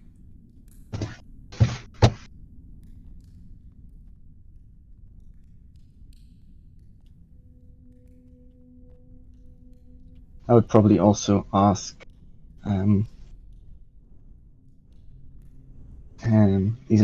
because she's a cleric. Yeah, you can both make Arcana checks, Islani and X.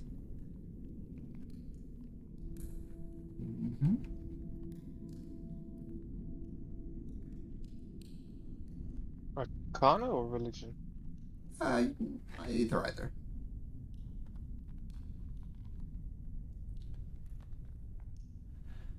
Stax, nothing comes to mind. Islani, you do have heard of a powerful divine magic spell called Stone to Flesh. Much beyond your ability to cast at the moment. It's a 6th level spell.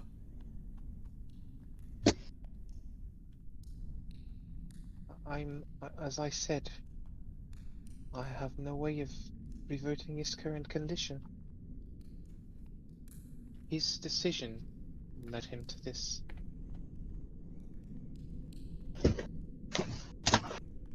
So now you are going to moralize. That's useful.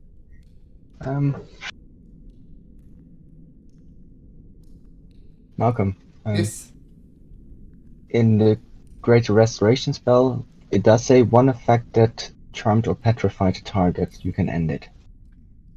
It's also a 5th level spell. Here is the thing. Rules as written, petrification to reverse it actually requires a resurrection spell to do it. Okay. So rules as written, it requires a resurrection spell to reverse. I'm not doing rules as written. But greater restoration won't work. It's going to have to be a flesh to stone spell. That's Okay. kind of to the players, though, not to the characters. And Theodore, can I have a quick word with you off the other voice channel, please? But I can't speak. The other voice channel. Yeah. Okay, so this, as a player, this is obviously a complication.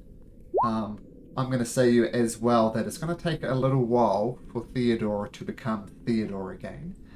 I don't know how you'd want to play this. If you like, you could create a character for a session. Well, this is sorted out with Theodore. Because this is obviously bad for Theodore, and it's going to take a bit of undoing, maybe for even a couple of sessions. So what do you think? Do you want to create a secondary character to do this so you can still continue playing? Yeah, sure, no problem. Okay, so now you keep your characters in roll 20, right? My characters? You mean Snuggles and Theodore, or As opposed to beyond 20. both? A little bit of both. So I subscribe to both. Okay. So what I'm doing right now is creating you a character in roll 20 called Theo 2.0. And obviously you can do whatever you like in roll 20. But do you see Theo 2.0 listing there at the top of the heroes? Yep. That's when you can play around with a character for 2 sessions, maybe 3 sessions until Theo gets unthawed. Because obviously this is a big complication with the Codicil of White. You know, now effectively inaccessible to the party. So this is going Unless they break off the bag of holding, and part of me with it.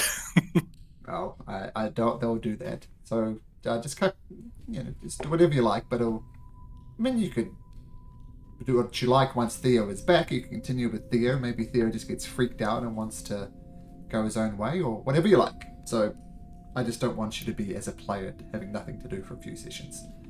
Okay. Okay, cool. I'll make a new one for a few sessions. Okay, cool. So it might be 72 hours. I mean, so it might be in range. The villain shows extreme anger. What the hell did he do? He's damned us all. How are we going to get to Ythryn?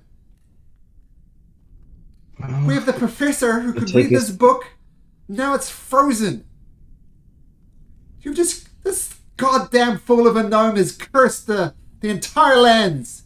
We will never break out of this endless winter now.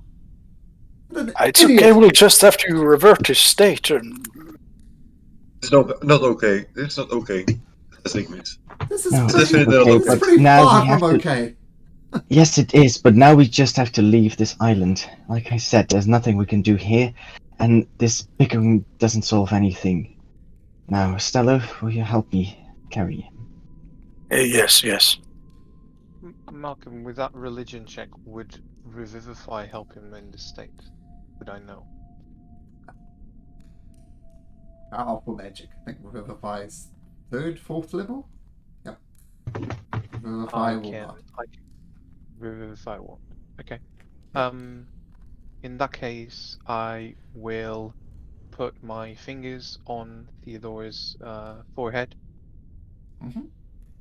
And I will cast Sending. Okay. To Theodore? To Theodore. And I'll say, do you feel blessed now? Are you still with us? Can we help you somehow? 1 second. Oh wait, you said I was paralyzed. You meant I was petrified, right? Petrified, yep. Petrified. Okay, cool. So you do hear that, Theodore? And you can. Can I respond? Uh-huh. Risk versus reward. Stacks. Can't help it. I came for magic and got some bad one. Sorry, I took all the stuff with me. That was to a Slimy, by the way, not Stacks. That was a Slimy. Sorry, yeah. He's still alive, although he sounded like he regrets his current condition. Well, sorry, let me rephrase that. He doesn't regret his current condition. He regrets that he took all of our belongings with him. But he's still alive. If we're careful, perhaps. If we take him to a monastery, I know that someone might be able to help him. There's one in Prince Sander. Stax is well known there. Perhaps the High Priest there will be able to help him. But could there be anything There's one more place we haven't checked out. Could that perhaps help? Do not expect anything in here to help us. That's true. Well, we can leave him here. I think no one will come here. I think that's risky. And I as think we killed the Ariel, the palace seemed to change. I do not know if something will happen to this island as well. It might be risky. I think we should take him with us.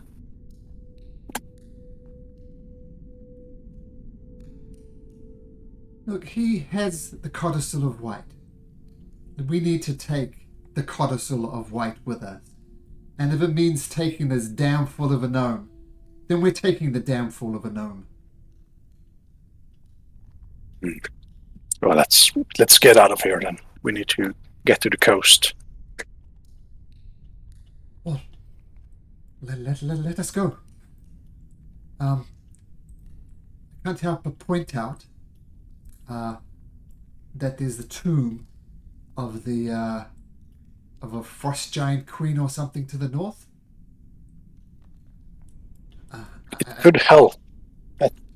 I think we should check it out. If it's any danger or any disembodied voice asking for us for a blessing, I think we all know what to say. Stello, no, Stax, you seem in a hurry. What do you think? Should we check this out? I do not think it is wise. For any combat we get into could just easily decapitate Theodore, and then he will never come back. Oh, we As just long put as the statue. we put him aside. No, I think we should just go and get him to a safe place where we can help him.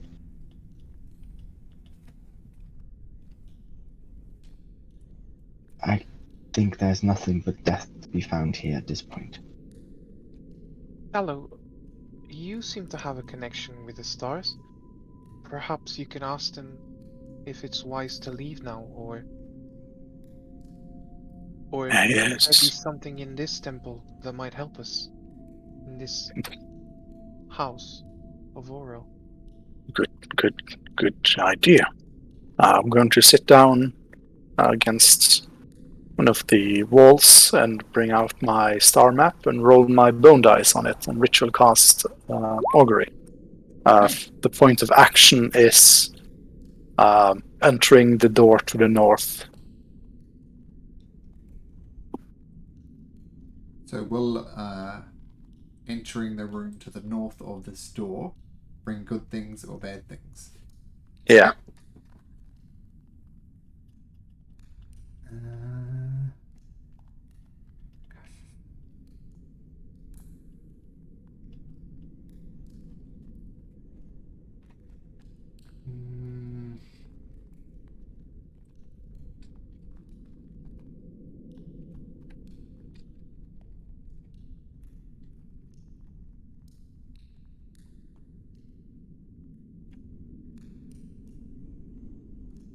What should dice tell you? Both good and bad, it seems. Might be danger, but it might be something good as well.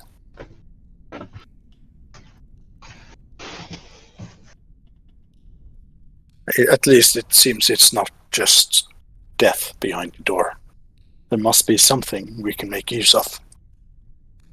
Valen says, I can't help but agree with Stax. I mean, we've got what we came for.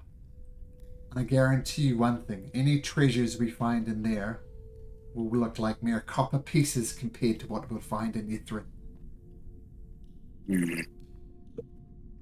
So I vote we leave. Slani, Ignis, what do you think?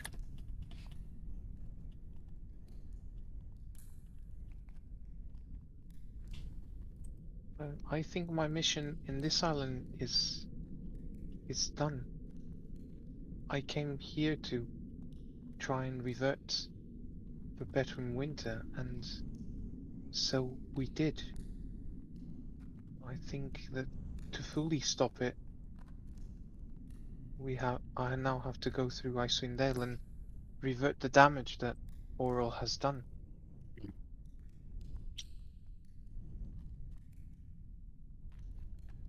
What do you, Ignis?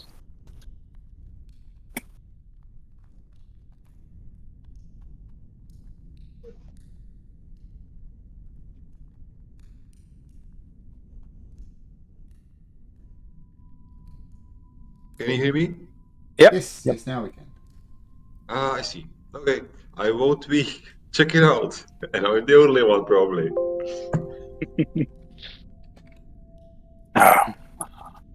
I'm not sure what to do, but it seems the rest want to go. Maybe this is something I haven't told you yet. The great magics of Yithrin and the great cities that the Netherese wizards did. I mean, I'm sure you heard legends of floating cities. Cities that floated and great magic and were considered a paradise for many. But much like the foolishness of men, they started thinking they could take on the gods themselves. The magic was that powerful, but it all came to a crashing end. I'm hoping to retap into some of that magic. And I don't think we've seen the end of the Ice Maiden. I mean, she reverted to that cold to the Dutch crystal. Now, I suspect to fully end this winter, we're going to have to kill and destroy this essence of Auril herself. And then I think this winter to break. And I mean, we can try and destroy this, but given that it's come from a divine being, I think our chances are small. Now, a magical artifact that the Netherese created was something called a mythalar. This was the magic that kept them afloat. If there's anything that can destroy this essence that is left of this goddess, it is surely the mythalar. Now, we talked about this before, that Auril will come back. She has worshippers, and they still believe her. So if we truly want to end this winter, we need to kill this final essence of Auril. And I think the mythalar that is surely inside of Yithrin somewhere will be the thing that will end this winter forever.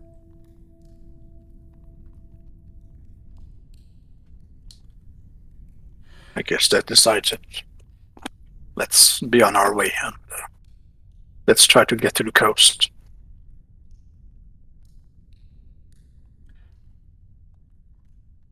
Okay.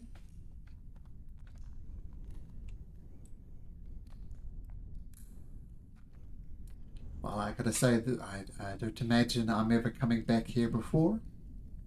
So if you're all happy to leave, I'm sure as hell not coming back. Stello, you happy to leave? I'm curious about what's behind the door, but I'll acquiesce to the others and heed their advice. And what about you, Eslani? You seem to want to end this winter. Will you join us with me at least, in trying to find Yithrin?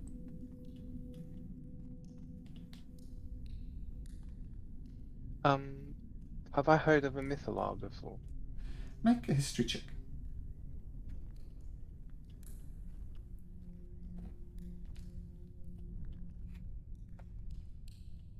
No. I mean, you have heard of the flying cities, you have heard there is powerful magic, you have heard that they crashed through the arrogance of man, if nothing else. But you haven't heard of a mythalar? Please. I've always said a mythalar. Mythalar. That's the official pronunciation now.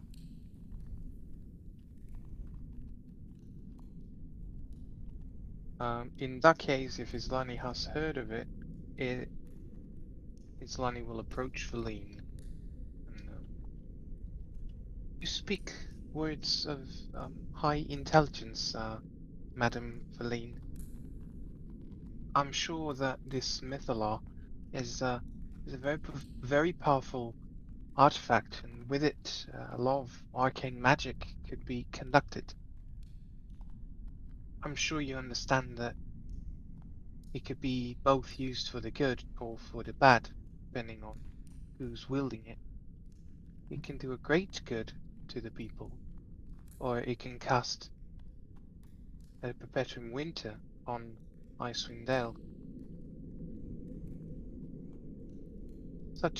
Such a device is best left untouched and hidden, for humans are greedy, and I've yet to know a human being that, with the sound of power, doesn't get his emotions conquer their intelligence, and their core gets shaken. We've all talked to Oral, and we couldn't seem to change her mind.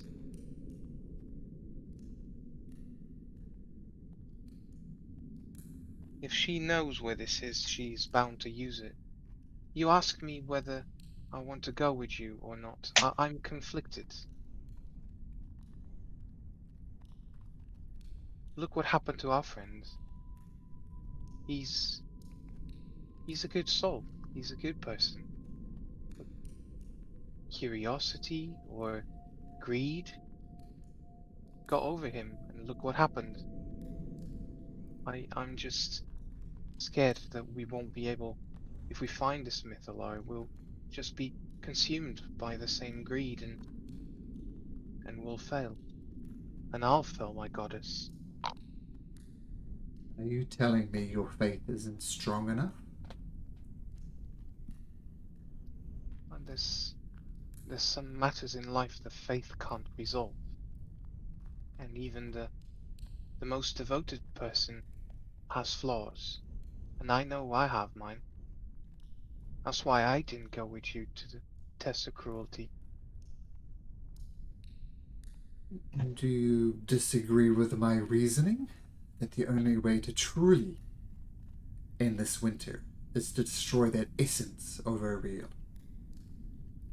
And I you might do. not believe me, but this Mythalar is as real as you and I are. If I've anything read can about end it, it will be it.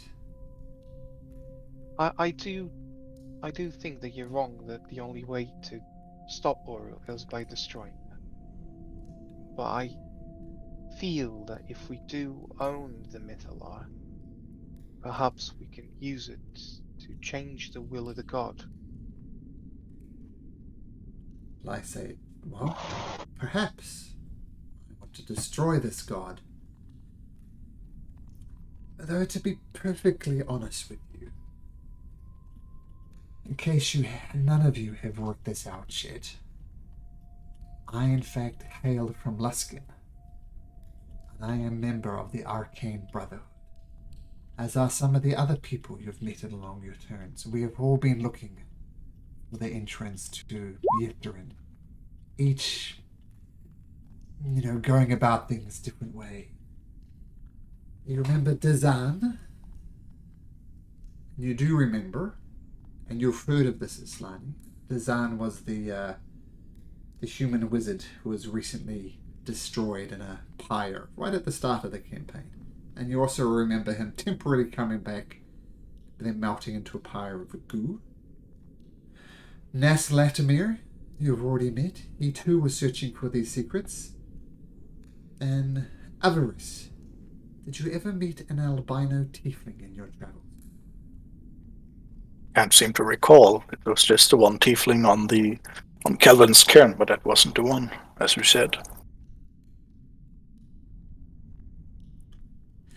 Well, maybe you'll come across Avarice in time.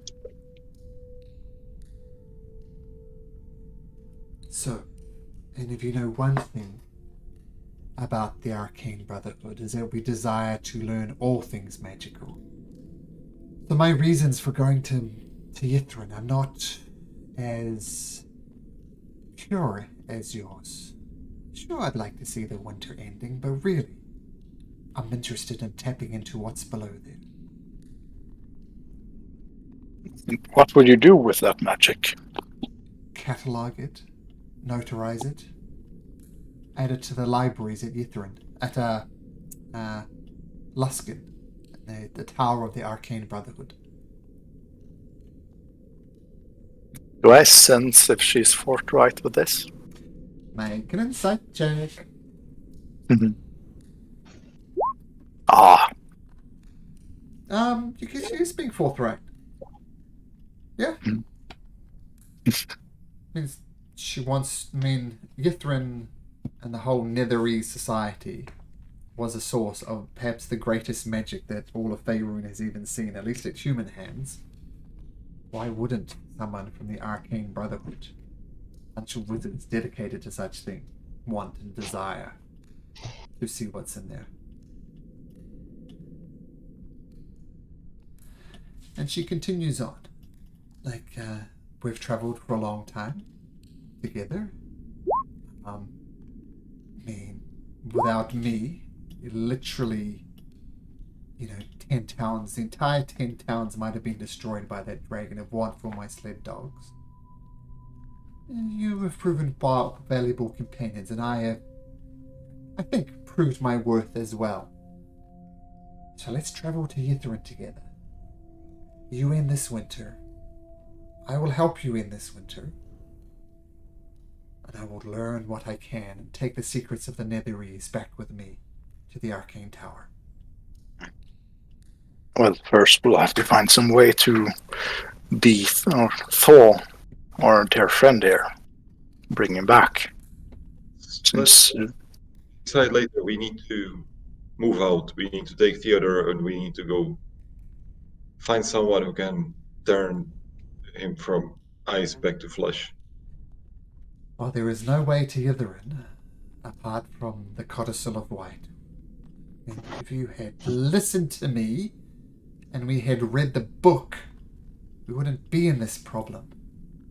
But this is what we have. Let us make haste. Let's leave this place. Yeah. There's nothing more that interests me here. I don't want to see the Frost Giant Queen. Let's go. Okay. We can discuss what do we do later after we get off this frozen snowflake. Okay, so you start making your way outside of the castle of Grimscale. But Villain does come up and sidle next to Islani and says, I know you don't trust me, Islani, but will you be joining me in Yithrin? Islani is... Getting her Yeah. groceries. Islani, come on, priorities. We'll get that when we get back. Okay, so you make your way outside. You can't go any higher, obviously, in this tower because it's completely collapsed. But you leave the island, the Grimscale Island. So what are you planning to do? Right here. Yes, we would try to find our way back here. That was where we docked originally. Okay. It should be easy enough to do. And just because it's interesting, this is what the entire map actually looks like, except for Villain, she's not floating there. Ooh. But you push your way through the snow. It's still damn cold, even colder than most of the Icewind Dales. And you make your way back to the port where Angajuk left you. Stella's going to cast Locate Creature. Try to see if Angajuk is anywhere nearby. Oops. Okay, within 1,000 feet. Yep. Nope. See. In that case, Stella is going to ritual cast Animal Messenger at 4th level as a ritual. Mm-hmm. I've cast it. So whatever knucklehead trout I can find and make contact with, I'll send a message to Angajuk. Okay. Sorry for the delay. We had some unforeseen things happening. We are at the dock where you originally put us. Can you help us? Okay. And I'll say it is a knucklehead trout, and it goes into the water, and off it goes. I'm going to send one, or I'm going to cast several, so spend 10 minutes each cast to do it and send them in the direction I would know perhaps Angajuk is at, nearby the bell, I suppose, and one around the island. Well, the beast knows the direction of the... Oh, is she speaking? Yeah, Location and a recipient. Yeah, so the knucklehead trout kind of inherently knows, it seems, how to find Angajuk. That's how I read it. Okay. Okay. I guess we'll just have to wait. Okay. You wait. I just want to see if Islani is back. Islani, are you back? It seems not. Okay, after waiting a few hours, eventually Angajuk surfaces and kind of glowers at each one of you and says, "Humans, concept of time and appreciation, you are well delayed." Yes, I'm sorry. You know our dear little friend, look what happened to him. We met some unforeseen events that we didn't expect this to take so long as it did, but, well, here we are. Could you perhaps please ferry us to the mainland? I guess I don't see the family on board. Oh, you do not. To the bell, if it's possible. Please, dear Angajuk. While you are delayed, you are still I still consider you a friend. And, yeah, hop on board. Thank you. And no, if there's anything you would ask of us, I'll do my best to aid you. You've already helped me with the issue with the dragon. Just considering he's a friend. Friends are rare in these parts. It's great to consider you one. Okay, so you all climb aboard. And I haven't been back to this map for a while. And you want to go back to Angajuk's spell. Yes. It does take a couple of days to get there. So if there's anything you wish to do, your exhaustions would fade on this journey, so consider yourself having several long rests. And once again, it's a rather pleasant trip on the back of this whale back to the bell where you first met this creature. Grimmick, are you back? Look at this bump. But I guess not. I'll at least keep us fed with good berries on the trip, I suppose. And the good berries are delicious. staining. Finally. Once. Okay.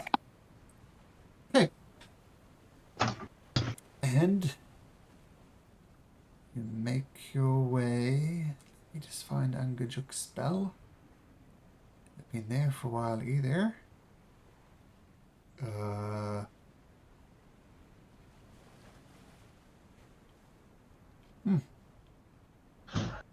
go.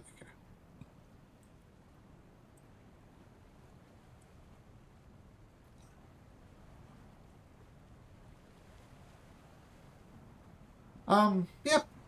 Actually, I'll do this as well. Ah, there we go. So, I assume you can all see that map. Yep. Mm-hmm. Since only Stello is there, I'll just drag the rest of you on. We can just do this theatre of the mind anyway. So he brings you back to the island, and you see the small cabin you left before, and there is smoke rising from it. Oh. Stella is going to look, point to it and rush over. Okay. And you open the door, and you see in there the two parents that you rescued, and their two young children as well. Looking, particularly the parents are still scarred with all the frostbite on their faces, still missing some fingers. But apart from that, relatively good health. Are you guys okay? I'm sorry we took so long. Are you starving? I've got some good berries for you. I'm gonna just create some good berries for them. Okay, they happily consume them and say, well, we're pretty much resigned to living out our days here. It's not pleasant. There was firewood stacks in the back, and the rations you left us was helpful, but it is good to see you again. It's good to see you as well. I feared you had perished, but it's good to see you alive. Now we can escort you back to Bremen. It's the closest of the towns. Oh, that would be most appreciated. I would like that very much. Now, stick close. We'll keep you warm and safe on the trip there. But if anything happens, let us take care of the dangers. Oh, of course, we are no warriors.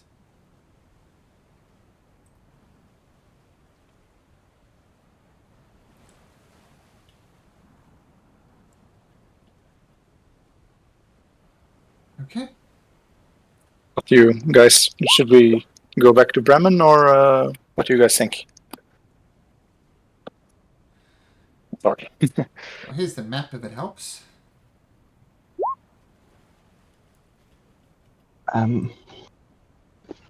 Well, first Bremen, then Grinchander.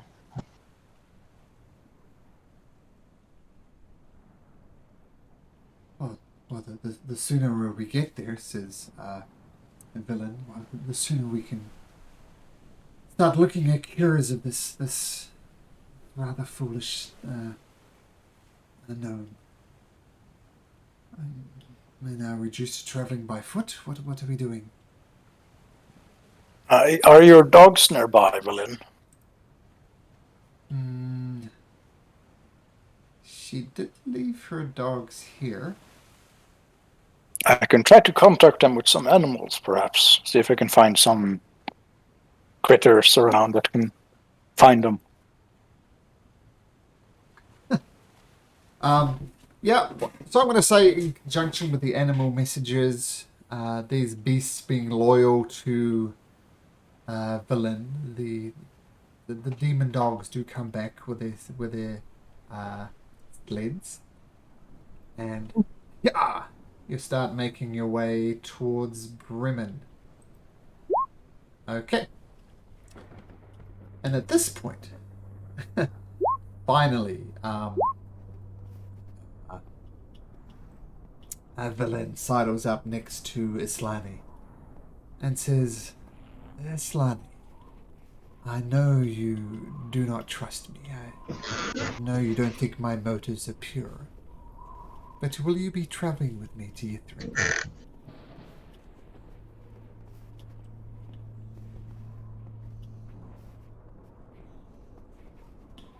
Sorry, my mouth is full. That's okay. You take your feed, Islani. I'll be interested in knowing your response. I honestly don't know. The priests back at Luskan will be asking for my mission. I would hate to leave without fixing Theodore first. And then I guess if the rest of the party feels like they need me, I will stay with them for a little while. But I have to resume my duties at Luskan. Oh, of course. I mean, if you like company to Luskan, once I've completed this, that's where I am going.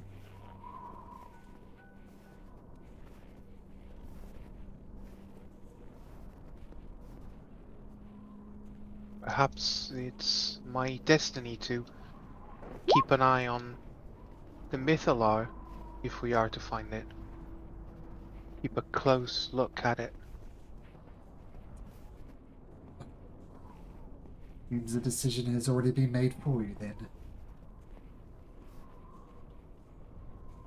And she says, she brings out a flask, which you assume contains alcohol. And she says, I consider ourselves allies in. And she takes a swig of this alcohol, kind of grimaces a little bit, and hands it to Islani. I'm sorry, I won't take it.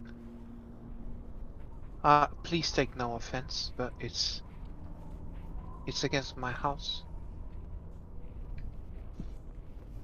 1 second.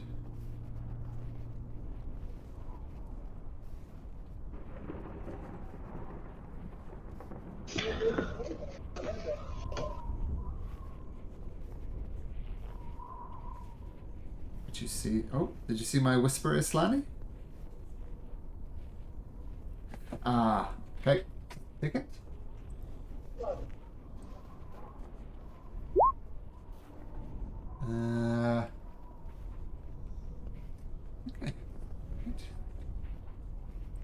Okay. Sorry, can we just duck into voice channel? It'd be much easier to do it that way. Sure.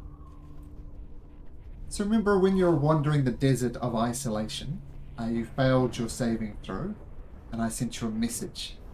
And the Oh, message, did you? Sorry, I missed that. Yeah, so you failed your saving throw. Let me just get my notes back in order here. Oh, okay, so I'm like cursed now. Okay. Sorry, I completely missed that. Technically, a type of madness, but let me find you the exact madness that you have. Basically, you're a real slush now. I'm trying to scroll up to see if you. Nope, I don't see it. It might have.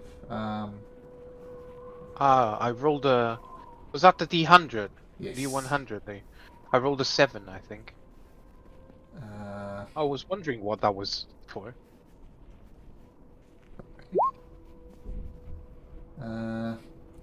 Yes, you rolled a 7, and on the indefinite madness, being drunk keeps me sane. Oh, okay. So question as a player, like, Mhm. it is actually against my deity to drink. So would I know that have something It's confusing affecting for me? you. Yeah, I mean this is You know you were wondering with the isolation test. You know the winds were driving you mad, and they're literally driving you to drink.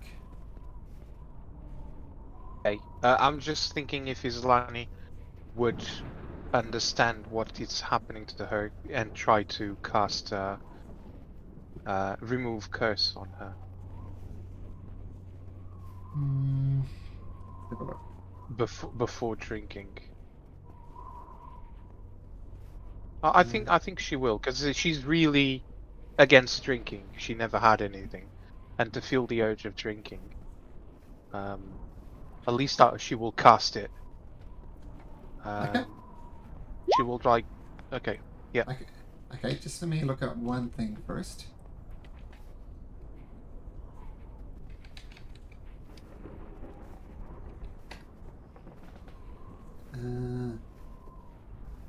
Okay, so let's go back. But you definitely Yep. want the drink. Yeah, yeah. I will like move towards it, and as I do, I'll cast. So once again, villain says, "So I consider us allies." She takes a swig of the drink, hands it to Islani.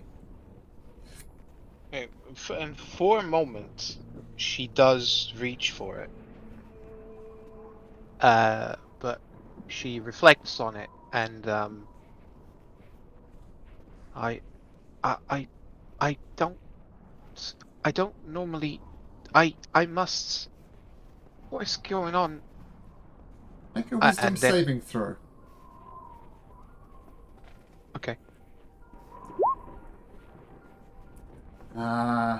The, like many people who've been cursed with alcoholism, you can't resist, and you take a quick swig of the alcohol. Perhaps for the first time in your life. oh, this is strong. Oh, Take some more, it'll be good for you. I'm sure it will help me. And I drink more. Okay. You I drink a drink the little. whole thing. Whoa, whoa, whoa, whoa! Oh. I was saving that for the journey. Well, now you don't have to. Hmm. Do you have any more? No. I'm sure there'd be more in Bremen and Brinshander. Anywhere. And I was saving that. What's happened to you, Islani? This is not the Islani I know. There's many Islanis. There's happy Islani, there's sad Islani, and there's drinking Islani. Ignis, Stello, Theodore. Oh, sorry, too soon. What's going on with her? I'm laughing. Like She this- seems to this is be funny. enjoying some alcohol. Tell me, Yeah. Islani, is this something Aldeth approves of? Eldaf doesn't need to know everything I do, right? This is getting funny, but it's weird. How? Strange. That is I haven't strange, seen- but I haven't seen drink. I mean, we haven't spent that much time with Islani yet. We met her at the door of the fortress, literally. Why? So just a few days, but I haven't seen her drinking yet. I'm sure you have. I mean, I drink all the time. I need it to survive. It's the only You way. do? Yes, otherwise one will go mad. There's snow everywhere. Yeah, I get it. Just don't take too much in one go. It's going to leave you not feeling so well in the next day.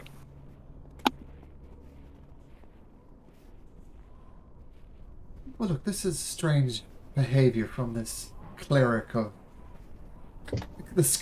But worst case, she's drunk. Let's move on. Too bad nobody has a spell that creates alcohol. Theodore had a jug. Kind of still does, I guess.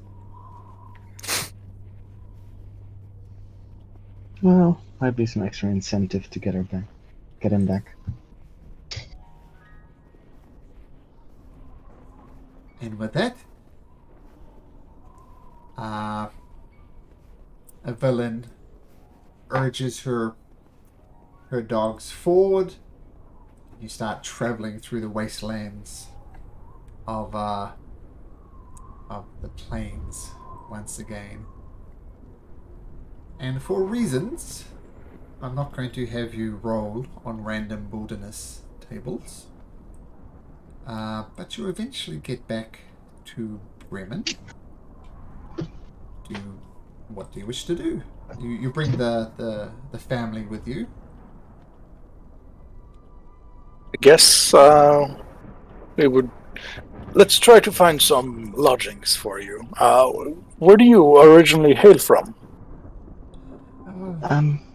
Let's just go to Mishan first. That way, we can put Theodore in a safe spot. Oh, yes. I guess it's up to them. Do you guys want to stay in Bremen, or do you want to come with us to Bryn Shander? It's a Well, bigger town, but it's...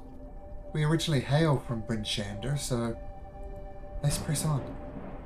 Oh, yes. Do you have a house there, perhaps? Yes. Oh, that's even better. Let's not stay in Bremen. It's a silly place. Yeah. We're not the biggest fan of this one. Okay, so pressing on. Mm-hmm. You're not stopping in Targos? Nope. Even sillier place. Uh-huh. Then on to Bryn Shander. When you get to Bryn Shander, things are relatively normal here. As you know, it was spared from the attacks. And what do you wish to do in Bryn Shander? Guess we'll see off the family and head to the House of the Morning Lord, I think. Mm-hmm. Okay, so you head back into Bryn Shander, and you make your way to... Sorry, 1 second.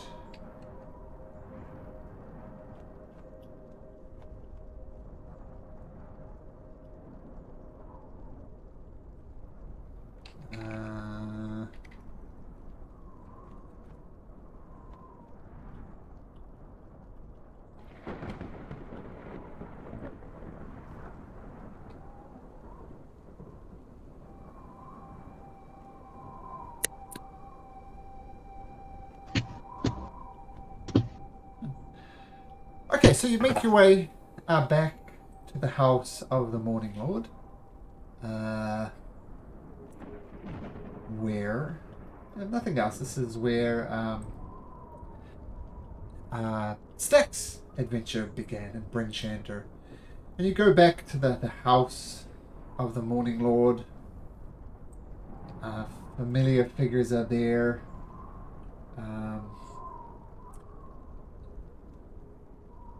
Could we ask a guard or someone passing by on the way in about how the weather has been for the last week? So anybody's bloody talking about miserable, it's all hell. No change? It's bloody cold, mate. What do you want me to say? Just checking if there's been some change. No worries. Carry on. Okay.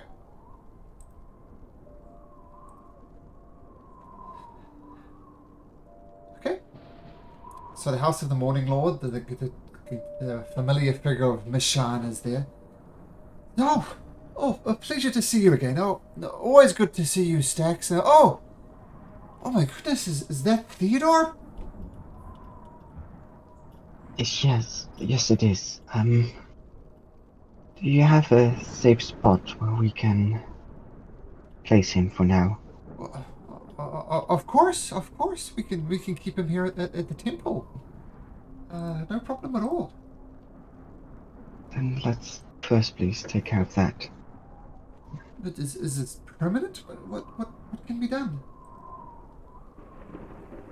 We know there is certain magic that might be able to revert him back to his normal form, but at the moment we are not strong enough to use it. We were actually wondering if you were able to do it, or if you know someone who is capable.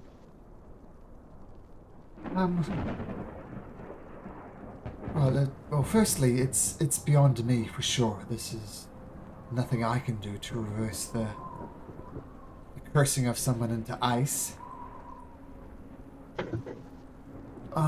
Let me do some research. I can reach out to my contacts and see if we can find a solution to this problem. But I'll need some time. How long do you think? Come back within a day.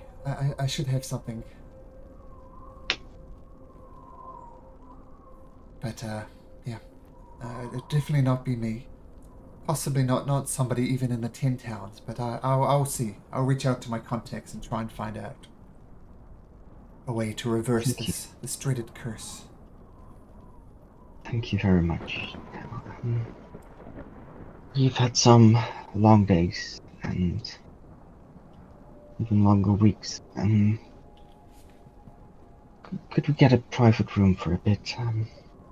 Of course. We have some business to discuss. Of course. Theodore is safe here. Let me reach out and I'll find a way. Okay. Thank you. And lead you to a private chambers. The room is yours. Well, guys, as you remember, during one of our trials, the trial of cruelty, I saw what happened to Garrosh's tribe, and I'm afraid I have to go back to my own. I have to see what's going on with them. I have to see if I can help them, and the advice that I gave him, I think I should just give to my tribe and make sure it happens. And that it's to go to a different place. A place that's not under the influence of Ariel and this damned winter cold. We could, of course, come with you. You're our friend, Stax. Well, if there's anything we can do to help. I appreciate it, but I'm afraid our paths must diverge at this point. The things I've done here, the things I've seen, it's not who I was, and it's changing me. So I have to find my own way back again. I do not wish to go down this ancient sea. I'm afraid of what it will do to me. Understand.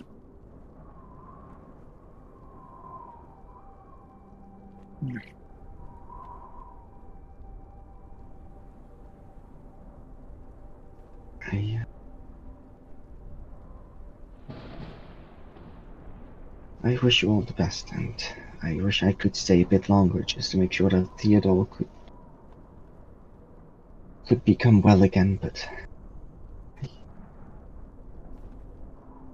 I just feel the pull of my tribe to go back to Male Athera. Where does your tribe travel or stay? The tundra, across the mountains down south. Ah. The winter took hold there slightly as well. Not as bad as here, but still. Well, the tundra is already a fairly unforgiving place with not too much to hunt. And, well, wildlife became even more scarce, so I thought I'd fix it here, but I don't think my place is here anymore. I know you must. The weight of your actions during the test must weigh heavily on your shoulders. But I know that. Will you let us find out how real it was? We can check in with Garrosh and see what happened. If it was all real or just a test of the mind. In that case, the things you did was not. The result of the choice is not what counts. It's the choice itself that determines what you are and who you are. I know you're not a cruel person, Stax, even if that's what you feel after this test. I've seen you do good, help people. I know you don't think you are, but I think you're a good person. I'm sorry I stayed out of it. I did not have the strength of mind or heart to do it. But you helped us resolve the test and brought us further. And with that, I also brought Theodore to Doom. But even so, and with all that happened, That's on me. I invoked his damn curiosity. I should have stopped him. Sallow, it's not the deeds I've done. I can live with the fact that I killed those elders. It is partially the way I grew up. It was the way of the tribe as well. You know how it works. Yes, I do. The tribe goes first, and this was an extremity, I know. But it's more the fact that I do not know what's going on in my tribe, and I must know. I must see what's going on, and I must help them in a more direct way. Even if it was just temporary, that we banished a real, it should give us enough time to find a better space. And well, we were a nomadic tribe, even though we had our place that can change, and I believe I know how to change the mind now. Do you want me to send a messenger to see how they're doing before you leave? That might influence your decisions. I know you intend to set out to help them, but if it would help you in any way, I could send a messenger if you would describe their location and someone you know in the tribe. I appreciate it, but I just have to go. I understand, Stax. I wish you the best. I hope you can help your tribe through this winter, never-ending winter. Thank you. And, well, best of luck here. Please, if you bring Theodore back, tell him he's a bloody idiot. I will.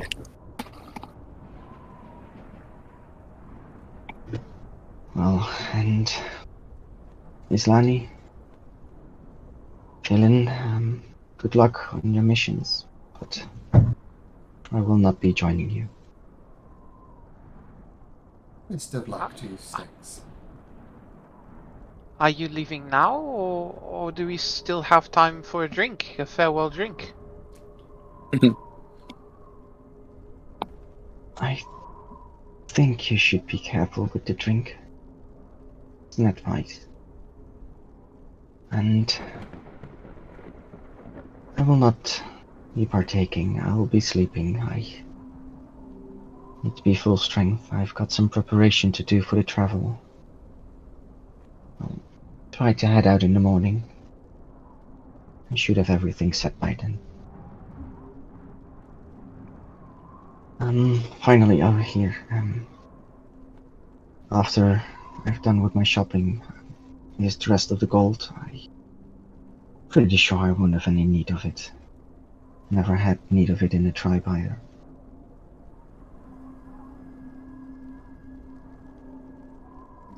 And, well, I've got about 230 gold.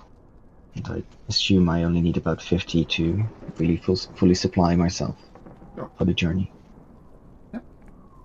The balance can go on party loot, I guess. Mm-hmm. We can just Well, add it to the bag of holding. Meanwhile, I mean, we can't, but Yeah, for I'll the just- future. Stella, I'll just give it to you. 150 Oh, yeah. gold pieces. Oh, yeah, okay, Point okay. blank. Put it in the bag of holding later.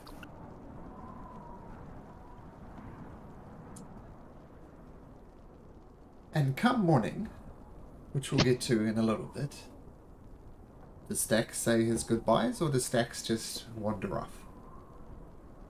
I'll say my goodbyes to Mishan. Just give her the same speech as well. Okay. Thank her for everything. And then I'll be on my way. Stella's gonna rush off before you go and just one thing. Here, he's gonna give you 10 good berries for the road. You No, both don't eat too much. You know it'll constipate you. But yeah. Thank you, friend. And before I forget, never really liked this one either. I'm gonna take out my laser pistol. Theodore will enjoy this toy much more than I ever did. Give it to him.